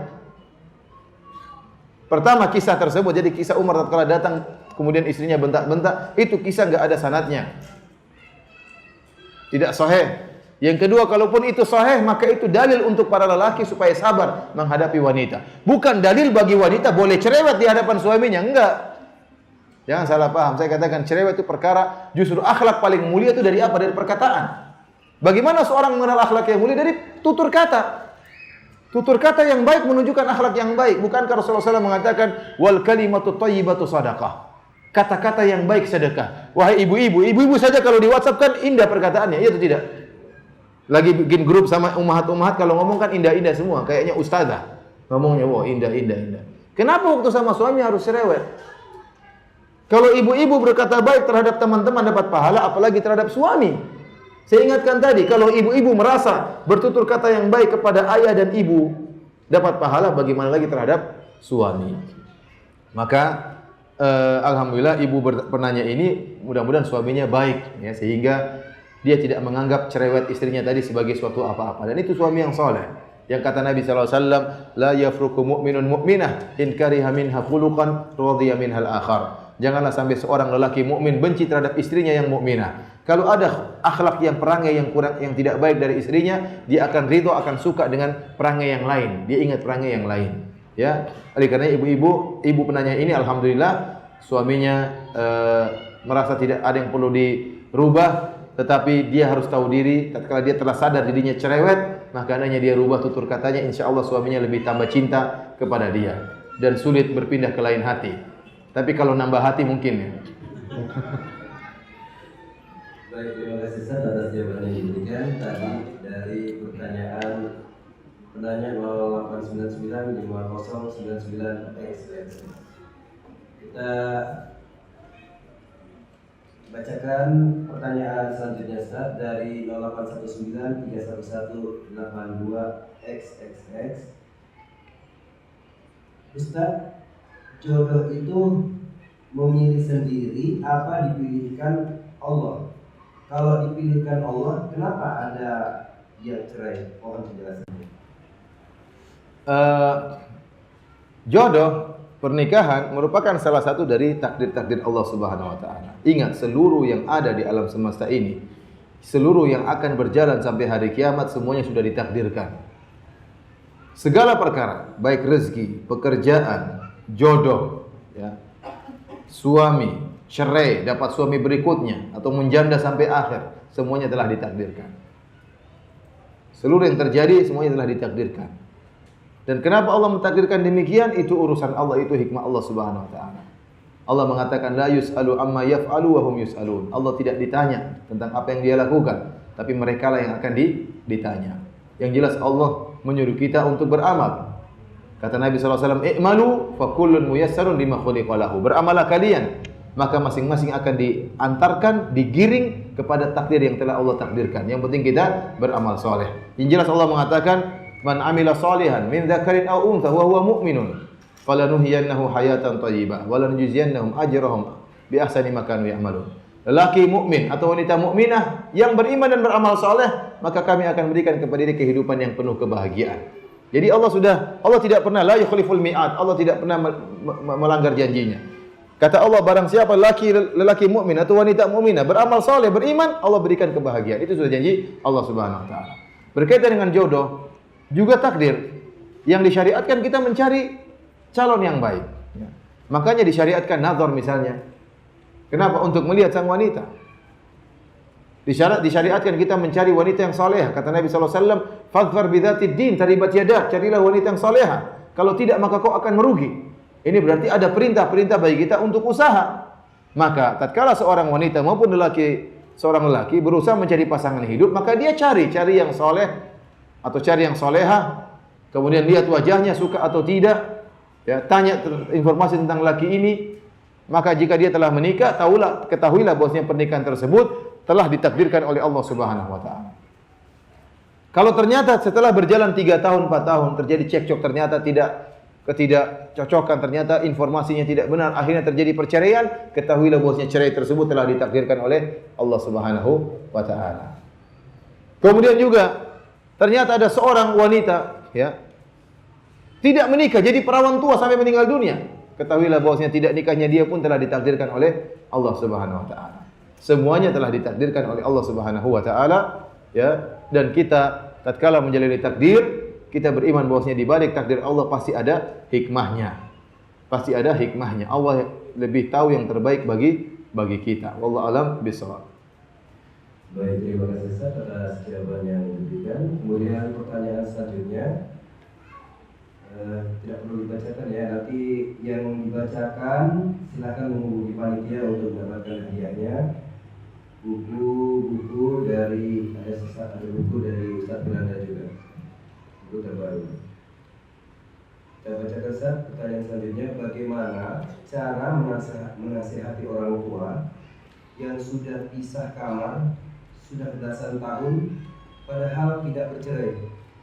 Saya takut dosa yang sangat besar pada ibu, padahal ibu saya sangat mengerti agama, malah cenderung sangat rajin beribadah. Mohon nasihat Ustaz. Tentunya masalah ini masalah yang sangat sensitif ya. Orang tua kita pisah antara ayah dan ibu. Ada apa gerangan? Ya, berbicara harus dengan penuh kelembutan dengan ibu. Ya, masuknya harus hati-hati karena ibu ya mudah tersinggung. Demikian juga ayah. Ya. Jadi kalau kita berbicara dengan ibu kita, berbicara dengan baik-baik, kita antar giring sedikit demi sedikit. Intinya kita ingin menuju pada pembicaraan, mengetahui sebabnya kenapa ibu seperti itu. Kenapa harus berpisah? Bisa jadi ayah kita yang tidak mau dengan ibu kita. Kalau ketahuan ternyata ibu kita yang tidak mau sama dengan ayah kita, apa alasannya? Karena kita harus ingatkan, istri punya kewajiban. Daripada dia tidak melaksanakan kewajibannya, mending cerai. Maksud demikian. Intinya kita ingin menyampaikan risalah ini. Bahwasanya seorang kalau statusnya sebagai istri, maka dia punya kewajiban terhadap suaminya. Kalau ternyata dia tidak bisa menjalankan kewajiban, ya, mending dia cerai daripada dia terkatung-katung kemudian dia berdosa karena tidak melaksanakan tugas dia. Tapi saya katakan perkaranya tidak mudah seperti saya bayangkan. Karena harus jelas ada apa masalahnya. Masalahnya dicarikan solusinya. Masalah timbul karena dari ibu kita atau dari ayah kita. Ini harus memang dipelajari. Cuma saya hanya menyampaikan secara umum saja bahwasanya wanita punya kewajiban. Tetapi saya harap penanya tadi berhati-hati, artinya dengan penuh lemah lembut, masuknya pelan-pelan, bertanya kepada ibu. Masalahnya kalau ibu tidak mau berbuka, ini repot juga. Ya, ini repot juga. Tapi berusaha untuk mencari tahu apa masalahnya dan ingatkan bahwasanya seorang istri yang soleha punya kewajiban-kewajiban yang harus dia tunaikan. Wallahu a'lam bishawab. Baik, terima kasih Ustaz atas jawaban yang diberikan. Selanjutnya pertanyaan dari pendengar Radio Muslim. Ada istri sangat cinta suaminya, hormat kepada suami. Tapi jika suami memberikan sesuatu kepada orang tuanya, istri tidak terima. Padahal nafkahnya cukup. Terima kasih atas jawaban. Ini tidak benar ya. Jadi ingat, harta suami bukan harta istri. Ingat, suami punya kewajiban untuk berbakti kepada orang tuanya. Jangan sampai seorang istri masuk neraka jahanam gara-gara mengajari suaminya durhaka kepada orang tuanya. Istri yang soleha mendukung suaminya untuk berbakti kepada ibunya. Kalau ibunya ingin sesuatu, dibelikan. Ya. Kecuali kalau suaminya berlebihan kepada orang tuanya sampai melalaikan hak istri dan hak anak-anak. Ini baru ada teguran. Tetapi selama hak anak dan istri dipenuhi, maka dukung suami untuk berbakti kepada ibunya. Ibunya tidak akan hidup lama. Dia punya kesempatan untuk masuk surga dengan berbakti kepada ibunya. Istri yang soleha bersabar. Hendaknya dia dukung suaminya untuk bisa berbakti kepada ibunya. Saya punya teman, subhanallah. Sebelum dia bangun rumahnya, dia bangun rumah ibunya. Dia kaya, tapi rumah ibunya lebih luas dan lebih mewah. Dan subhanallah, Allah mudahkan rezeki dia. Allah mudahkan urusannya. Hidupnya demi dakwah, alhamdulillah. Kenapa? Dia membangun rumah ibunya sebelum rumahnya sendiri. Ini ada di zaman sekarang seperti ini. Yang kadang seorang ustaz pun tidak mampu melakukan demikian. Ini orang bukan ustaz, tetapi subhanallah dia bangun rumah ibunya sebelum bangun rumahnya sendiri. Oleh karena seorang istri yang soleha, maksud saya, berikan kesempatan suami untuk berbakti kepada ibunya. Ibunya tidak hidup lama. Maka dukung suaminya. Kalau suaminya memberikan sesuatu, maka bersabarlah. Itulah kebaikan. Kalau dia dukung, maka dia juga dapat pahala. Kenapa? Dia memotivasi suaminya berbakti dan dia akan meraih juga pahala berbakti kepada orang tua. Karena jangan malah sebaliknya melarang seorang suami untuk berbakti kepada orang tuanya, malah mengajari suami untuk durhaka kepada suaminya. Baik, terima kasih Ustaz atas jawaban yang diberikan. Masih pertanyaan dari pendengar Muslim. Ustaz, bagaimana hukumnya seorang istri yang keluar rumah untuk belajar atau mengajar dalam keadaan belum menyelesaikan pekerjaan rumahnya, akan tetapi suaminya tidak marah? Ya, mudah-mudahan tidak mengapa. Tetapi saya katakan usahakanlah selesaikan dulu pekerjaan. Kalau sesekali nggak jadi masalah, sesekali kemudian akhirnya dia harus bekerja, belajar dan mengajar, dan jangan lupa dia kirim SMS kepada suaminya, mohon maaf suamiku, saya nggak sempat, mohon maaf ya, kalau bisa kau lanjutkan ya. Atau dia intinya dia minta maaf kepada suaminya sehingga suaminya ridha. Tapi kalau terus-terusan ya nggak benar, terus-terusan begitu tidak benar. Wanita berdoa kepada Allah agar diberkahi waktunya, dia bisa mengatur apa? Waktunya, waktu untuk suami ada, waktu untuk belajar mengajar ada, sehingga kehidupan bisa lebih harmonis ya. Tapi kalau sesekali itu biasa, namanya kekurangan. Sesekali istri datang dalam keadaan tidak rapi, ya wajar. Sekali istri dalam keadaan ketemu suaminya tubuhnya lagi bau keringat, ya ini wajar. Tapi kalau terus-terusan nggak wajar. Terus-terusan nggak wajar. Berarti hukum asalnya dia seorang wanita yang kemprok, bukan wanita yang bersihan. Baik, terima kasih Ustaz atas jawabannya. Kemudian pertanyaan selanjutnya, apakah mengajukan cerai adalah tanda lemahnya seorang istri? Bukankah kita harusnya sanggup menjalani apapun ujian Allah? Allah Subhanahu wa taala sangat mencintai pernikahan. Tetapi ada syariat cerai. Kalau memang itu syariat cerai boleh dilakukan, ya, Nabi sallallahu alaihi wasallam juga pernah mencerai, ya. Artinya boleh dilakukan kalau memang masalahnya besar. Dan ini kembali kepada kasus yang sedang dihadapi. Asalnya seorang istri sabar. Ini hukum asal, seorang istri sabar tatkala menghadapi suaminya, terutama kalau kesalahan suaminya tidak banyak dibandingkan kebaikannya lebih banyak daripada keburukannya. Maka seorang istri hendaknya bersabar, ya. Apalagi tatkala dia sudah menjalani pernikahan dalam waktu yang lama.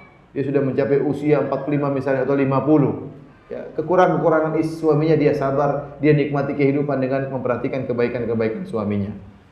Tetapi kalau ternyata keburukan suaminya sangat parah, lebih banyak dari keburukannya daripada kebaikannya, maka susah juga kita menyuruh seorang wanita misalnya memaksa dia untuk bersabar. Tidak semua wanita kuat dalam bersabar. Dia tentunya ingin juga melihat kemaslahatan yang lain. Dia mungkin ingin mencari kehidupan keluarga yang lain, suami yang lain. Maka silakan dia minta cerai kalau memang dia sudah pertimbangan. Cuma saya ingatkan kepada para wanita, wanita itu lebih banyak menggunakan perasaannya daripada logika berpikir. Sehingga sering terkadang minta cerai tanpa pertimbangan. Misalnya umur sudah 45 tahun, suaminya melakukan kesalahan, minta cerai. Tapi kenapa minta cerai? Nasihati dulu suami. Sebelum minta cerai, nasihati dulu suami. Dia belum menempuh langkah menasihati, sudah minta cerai. Nah, kalau sudah dicerai, belum tentu laku. Umur sudah 45 tahun. Siapkah dia menjanda? Kalau dia siap, saya siap. Ngomongnya siap, belum tentu dia siap kenyataannya. Lihat dulu kehidupan para janda sebelum mengatakan siap menjanda. Lihat dulu kehidupan para janda. Ya. Kalau ternyata kira-kira dia kuat dan dia tidak tahan dengan maksiat suaminya misalnya, ya sudah, tidak minta cerai, tapi siap menanggung resiko. Maksud saya, sering wanita itu lebih menggunakan perasaannya daripada logika untuk berpikir menimbang antara maslahat dan mudarat. Karena memang wanita itu kurang akal dan agamanya. Akalnya kurang, ini kenyataan yang tidak bisa dipungkiri. Oleh karenanya para ibu yang dirahmati Allah Subhanahu wa taala, saya tidak mengatakan harus bersabar, tidak. Jika suami ternyata memiliki kekurangan-kekurangan yang buruk, yang tidak mungkin lagi kehidupan rumah tangga berjalan, maka boleh dia minta cerai, tidak jadi masalah. Jadi dia berdoa kepada Allah agar diberikan yang lebih baik, yang lebih bisa menjaga dirinya, yang lebih bisa membuat dia taat kepada Allah Subhanahu wa taala. Niatnya karena Allah Subhanahu wa taala, maka minta cerai kalau memang kondisinya demikian. Tapi kalau suaminya hanya memiliki sedikit kekurangan dan masih bisa dinasihati dan mungkin untuk dinasihati ataupun tidak bisa ternasihati tapi maslahatnya lebih banyak bersama suaminya, maka hendaknya dia tinggal sama suaminya. Maksud saya, hidup bersama suami dengan kekurangan yang ada. Ada maslahatnya dan ada juga mudaratnya. Tetapi menjanda juga memiliki maslahat dan mudarat. Timbang di antara keduanya. Wallahu a'lam bishawab. Baik, terima kasih Ustaz atas jawaban yang diberikan. Kemudian pertanyaan selanjutnya, Ustaz, apa perlu atau penting meminta izin pada istri untuk berpoligami? Apakah perlu atau penting meminta izin pada istri untuk poligami? Apa perlu dan penting? Iya. Waduh. Perlu nggak minta izin atau izin kepada istri?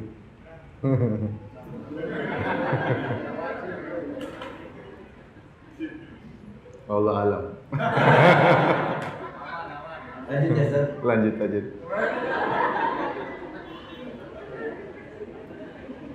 Baik. Pertanyaan selanjutnya, Ustaz, siapakah bidadari dalam surga itu? Apakah bidadari di surga itu wanita-wanita solihah? Bidadari, wanita surga terdiri atas dua. Ada wanita-wanita soleh yang di dunia dan itu bidadari yang terbaik. Mereka adalah ratunya bidadari. Dan ada bidadari yang Allah ciptakan di sana. Inna ansha'nahunna insya'a. Kami ciptakan langsung bidadari tersebut, kata Allah Subhanahu wa taala. Tidak melalui proses kecil, besar. Langsung tiba-tiba Allah ciptakan bidadari cantik jelita yang ada di surga. Tetapi para ulama menjelaskan bahwasanya wanita yang solehah akan lebih cantik dan lebih molek dan lebih indah daripada bidadari di di surga. Ya. Jadi ada dua model, yang bidadari dari wanita surga dan bidadari yang Allah ciptakan langsung di surga. Sebagaimana Allah ciptakan juga pelayan-pelayan, ya. Kata Allah, yatufu alaihim ghilmanu mukhalladun. Allah ciptakan pelayan-pelayan yang muda-muda yang melayani para penghuni surga dengan membawa minuman, dengan bawa ya, seperti itulah. Itu Allah juga ciptakan pelayan-pelayan tersebut untuk melayani para penghuni surga. Semoga ibu-ibu menjadi ratu bidadari. Aminnya kurang kencang ibu-ibu. Baik. Terima kasih Ustaz atas jawaban yang diberikan. Pertanyaan selanjutnya, bagaimana jika kita mendapat suami yang tidak soleh, yang sering marah-marah? Apakah kita tetap taat atau bagaimana Ustaz? Saya bilang, masalah pasti ada dalam kehidupan rumah tangga. Kalau suami suka marah-marah, nasihati, datang suamiku, ya. Apa namanya? Janganlah suka marah-marahin saya cinta sama kamu. Ya ngomong yang baik lah, nasihati dulu. Tapi kalau ternyata suami tetap suka marah-marah, ya bersabarlah. Bersabar, berdoa kepada Allah. Jangan lupa sholat malam, berdoa agar Allah merubah ya sifatnya. Kita juga introspeksi diri, mungkin kita punya kekurangan. Ya, kita mungkin punya kekurangan. Ya ikhwan, ya ibu-ibu yang dirahmati Allah Subhanahu wa taala. Saya sendiri menghadapi kasus-kasus sampai hampir cerai. Kita dipanggil, kita ngobrol, saya tanya lagi, sekarang sudah baikan, malah semakin mesra. Artinya masalah itu ada dan sering ada solusinya. Jangan kita menghadapi masalah tiba-tiba kita putus, enggak. Banyak solusi. Misalnya suami suka marah-marah, bisa kita melalui ya, bagaimana misalnya kita ngomong dari hati ke hati dengan suami kita. Kalau tidak, maka misalnya ada pengajian bicara tentang masalah itu, ajak ke rumah ustaz tersebut ngisi pengajian, kebetulan materinya tentang itu. Ya banyaklah cara kita pikirkan bagaimana nasihat tersebut bisa masuk ke hati suami. Atau mungkin cara kita yang bermuamalah kurang baik sehingga suami sering marah-marah. Apa sih menyebabkan suami saya marah? Catat, kalau dia marah ada gini, maka jangan diulangi. Suami saya marah karena gini, jangan diulangi. Ya, jangan, karena ada wanita yang bandel, dikasih tahu ngeyel terus, diulang terus. Ya suami akhirnya marah. Oleh karenanya, ya intinya bersabar dan berusaha menghadapi masalah, berusaha cari solusi. Jangan sedikit-sedikit kemudian kita mudah udah kita cerai saja. Enggak, belum tentu kita cerai mendatangkan solusi. Bahkan ternyata bisa jadi cerai membuka masalah-masalah yang baru. Wallahu alam. Baik, terima kasih Ustaz atas jawaban yang diberikan. Pertanyaan selanjutnya, Assalamualaikum Ustaz. Apa wanita tidak boleh berjualan atau dagang di pasar? Sebaiknya wanita di rumah itu yang terbaik. Namun ada kondisi-kondisi di mana kita berbicara tentang lingkungan Indonesia. Ada kondisi di mana ternyata suaminya penghasilannya tidak mencukupi. Suami sudah berusaha kerja, sudah membanting tulang. Dia sebagai suami yang bertanggung jawab, ternyata tidak mencukupi. Ada kasus-kasus seperti ini. Istrinya kasihan, ingin bantu suaminya, maka dia hendak bekerja. Dia bilang silakan bekerja, tapi jaga diri. Ya, jaga diri. Jangan berkhalwat. Jangan berias diri. Ya, jangan membuka fitnah bagi lelaki yang lain. Dan jangan membuka diri untuk difitnah oleh lelaki yang lain. Karena seorang istri yang kerja di luar rawan bertemu dengan laki-laki. Mungkin dia tidak menggoda, tapi lelaki yang menggodanya banyak. Nah, kalau dia kerja di pasar, kemudian dengan cara yang syar'i, kemudian jualan yang syar'i, ya, kemudian sikapnya bisa dia jaga, maka mudah-mudahan tidak mengapa. Mudah-mudahan tidak mengapa. Saya tidak bisa mengharamkan hal tersebut karena kondisi Indonesia ya seperti itu. Ya, kondisi Indonesia seperti itu, di mana-mana ada ikhtilat.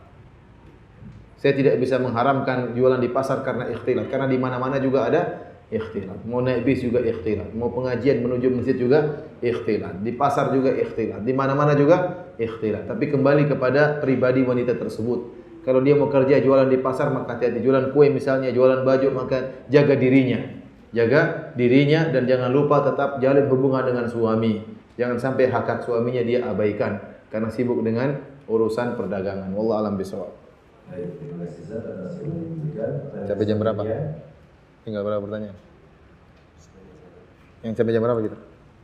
Jam 11. Seperempat jam lagi. Assalamualaikum Ustaz. Bagaimana cara saya bersabar menghadapi suami yang kurang dalam kebersihan atau jorok? Dan bagaimana cara menanamkan kebersihan kepada suami, baik merawat tubuhnya dan menjaga kebersihan rumah yang telah dibersihkan. Kalau saya tegur, mesti jawabannya kotor itu untuk dibersihkan dan bersih itu untuk dikotori.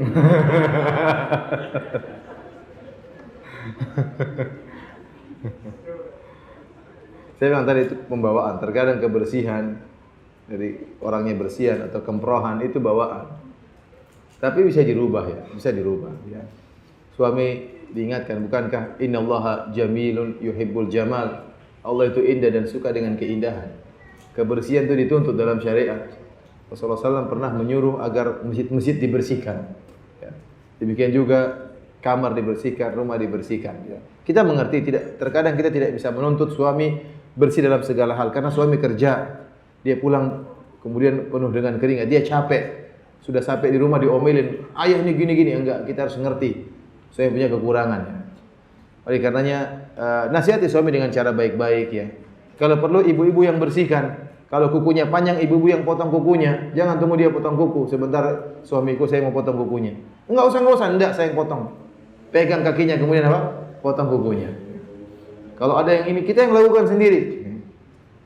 Kita yang lakukan sendiri. Kalau perlu kita yang mandikan, kita yang gosokkan kalau perlu. Enggak jadi masalah. Kalau dia enggak mau gosok-gosok, kita yang gosokkan. Kita yang misalnya cabut bulu ketiaknya. Kita berusaha kalau suami, dan ini lebih menumbuhkan kasih sayang. Tapi saya katakan nasihat sabar ya. Kalau suami bilang bahwasanya bersih untuk dikotorkan, kotor untuk dibersihkan, kita bilang iya betul suamiku, tetapi kamu bersih untuk dikotorkan, kotornya enggak dibersihkan. Repot kan? Ya bantah dengan baik-baik. Ya benar, kita pakai kaidah, sekarang sedang kotor, maka bersihkanlah. Maka bersihkanlah. Allah alam bisawab. Dan selanjutnya Ustaz, bismillah Ustaz.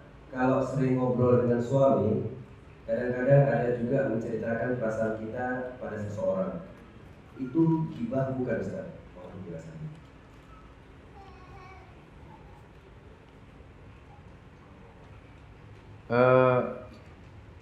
Sebenarnya kalau memang ghibah ada maslahatnya, misalnya taruhlah kita sama tetangga, kita cerita suamiku tangga ini saya enggak kuat sama dia begini, ini ghibah, tapi boleh.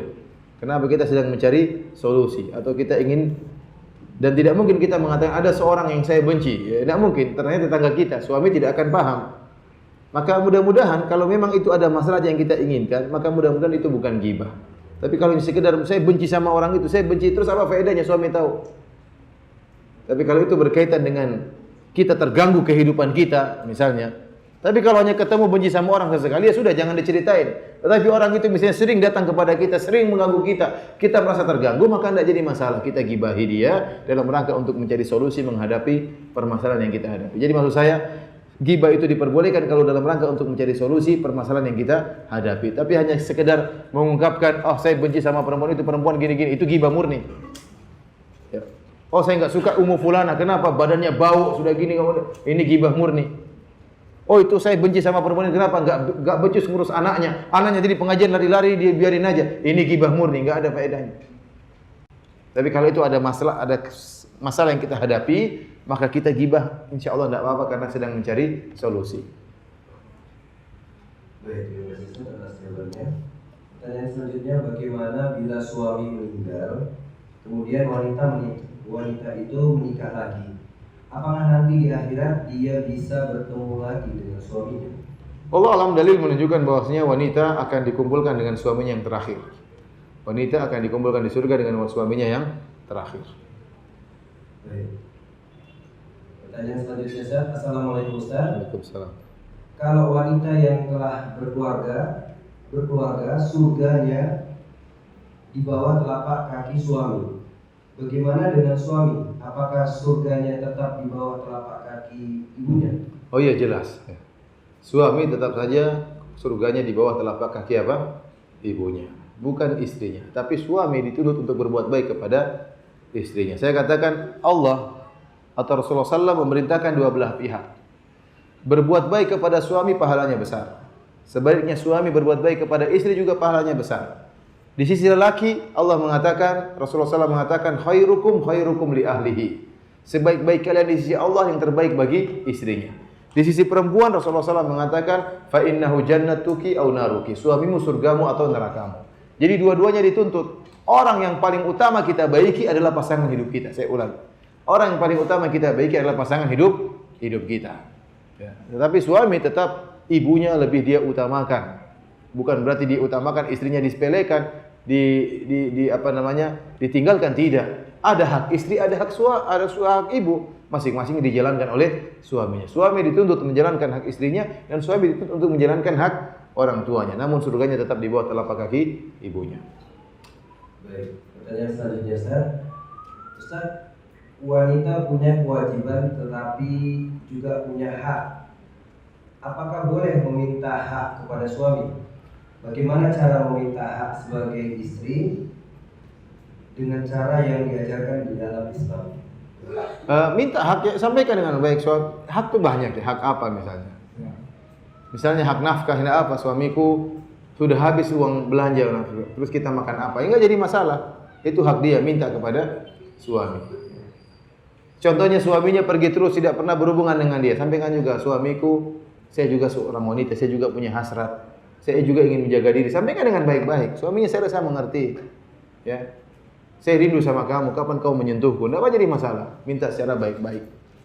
Intinya ya ibu-ibu, ada masalah jalani baik-baik. Jangan ngomel-ngomel, jangan mencak-mencak, jangan marah-marah. Itu hanya tambah masalah. Sampaikan dengan baik-baik. Sampaikan dengan kepala dingin. Dan hindari penyampaian dengan SMS. Kalau bisa bicara langsung. SMS itu bikin masalah. WhatsApp itu bikin masalah. Tulisan itu terkadang tidak mengungkapkan. Kalau diungkapkan dengan kata-kata lebih baik. Kalau dengan tulisan terkadang parah dan bisa disalahpahami oleh pasangan hidup kita. Orang suudzon, ini kok begini istri kita ngomong ini emosi. Oleh karena hindari kalau lagi marah jangan dengan tulisan. Ya. Sabar, sampaikan langsung, kalau bisa ketemu langsung baru sampaikan, berbicara empat mata dengan cara yang lebih baik. Wallahu a'lam bishawab. Baik Ustaz, terima kasih atas jawaban yang diberikan. Pertanyaan selanjutnya, Ustaz, suami saya adalah seorang yang baik dan dermawan. Setiap kali beliau gajian, gajinya diberikan kepada saya. Beliau hanya mengambil seperlunya saja. Cuman beliau berpesan agar gaji yang telah diberikan itu jangan cuma jadi kotoran, cuman habis dimakan. Artinya sebagian supaya diinfakkan. Pertanyaannya, bolehkah saya menginfakkan gaji suami tanpa izin beliau? Karena saya yakin suami saya tidak akan marah. Atau apakah saya tetap harus meminta izin kepada beliau? Mohon penjelasan. Dari zahir pertanyaan, suami telah memberikan izin secara umum. Maka boleh seorang wanita menginfakkan. Dan saya katakan kalau jumlahnya kecil, maka tidak perlu minta izin lagi. Kenapa? Suami sudah memberikan izin secara umum. Tetapi tatkala infak itu jumlahnya besar, yang kira-kira butuh pendapat suami, maka hendaknya diberitahukan. Ya, tapi kalau sekedar mungkin kasih orang miskin 20.000, 50.000, ya ini enggak usah minta izin. Kenapa? Karena suami sudah memberikan izin secara umum. Tapi tatkala sampai bilangan 1 juta, 2 juta, maka ini butuh izin dari suami. Ratusan ribu, misalnya 600.000, 500.000, ini jumlah yang agak besar, maka lebih baik minta izin kepada suami.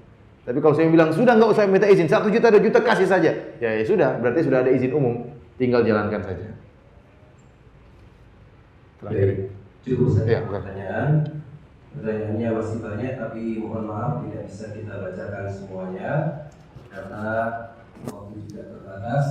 Dan kita minta kepada Ustaz Firanda untuk memberikan kesimpulan dari pertemuan kita pada kesempatan kali ini. Para ibu yang dirahmati oleh Subhanahu wa taala, kesimpulannya dari pengajian kita, maka ibu berlomba-lomba untuk meraih surga yang setinggi-tingginya. Ingatlah bahwasanya dunia itu tidak ada titik klimaksnya. Seorang mencari harta dunia tidak akan ada ujungnya. Rasulullah SAW mengatakan, "La tanzuru ila man fawqakum, walakin inzuru ila man asfala minkum, fa innahu ajdaru alla tasdaru nikmatallahi 'alaikum." Janganlah kalian melihat ke atas kalau masalah dunia, tapi lihatlah ke bawah. Karena itu bisa membuat kalian lebih mengetahui tentang nikmat Allah kepada kalian. Kalau ibu-ibu perkara dunia, lihat ke atas tidak akan ada ujung-ujungnya. suami sudah belikan sesuatu, ingat lihat tetangganya punya lebih. Dan selalu akan menuntut suami, dan ini merupakan sebab masuknya para wanita ke neraka jahanam. Masalah dunia lihat ke bawah. Tapi kalau masalah surga maka berlomba-lomba. Allah mengatakan wa fi dzalika falyatanafasil mutanafisun. Untuk masalah surga maka berlomba-lomba. Kata Allah fastabiqul khairat, berlomba-lomba dalam melakukan kebaikan. Allah mengatakan wasari'u ila maghfiratin min rabbikum wa jannatin arduha samawati wal ardh. Bersegeralah kalian untuk menuju surga Allah Subhanahu wa taala. Maka hidup kita cuma sementara, berlomba-lomba untuk meraih surga. Jadilah kita wanita yang terbaik yang tadi telah Rasulullah SAW jelaskan sifat-sifatnya. Kita berusaha mewujudkan sifat-sifat tersebut. Di antara hal yang bisa menjadikan kita meraih surga yang tertinggi adalah kita mencari keridhaan suami. Kapan ibu-ibu meninggal suami ridho, maka sudah insyaallah pintu surga telah terbuka selebar-lebarnya. Namun kapan ibu-ibu meninggal suami dalam keadaan tidak ridho, maka ini bahaya. Jangan-jangan pintu neraka terbuka selebar-lebarnya bagi ibu-ibu. Semoga Allah Subhanahu wa taala menjadikan ibu-ibu menjadi wanita-wanita yang salehah dan dimudahkan masuk dalam surganya, dan semoga bisa dikumpulkan dengan suami-suami baik di dunia maupun di akhirat. Demikian saja, wabillahi taufik. Assalamualaikum warahmatullahi wabarakatuh. Waalaikumsalam warahmatullahi wabarakatuh.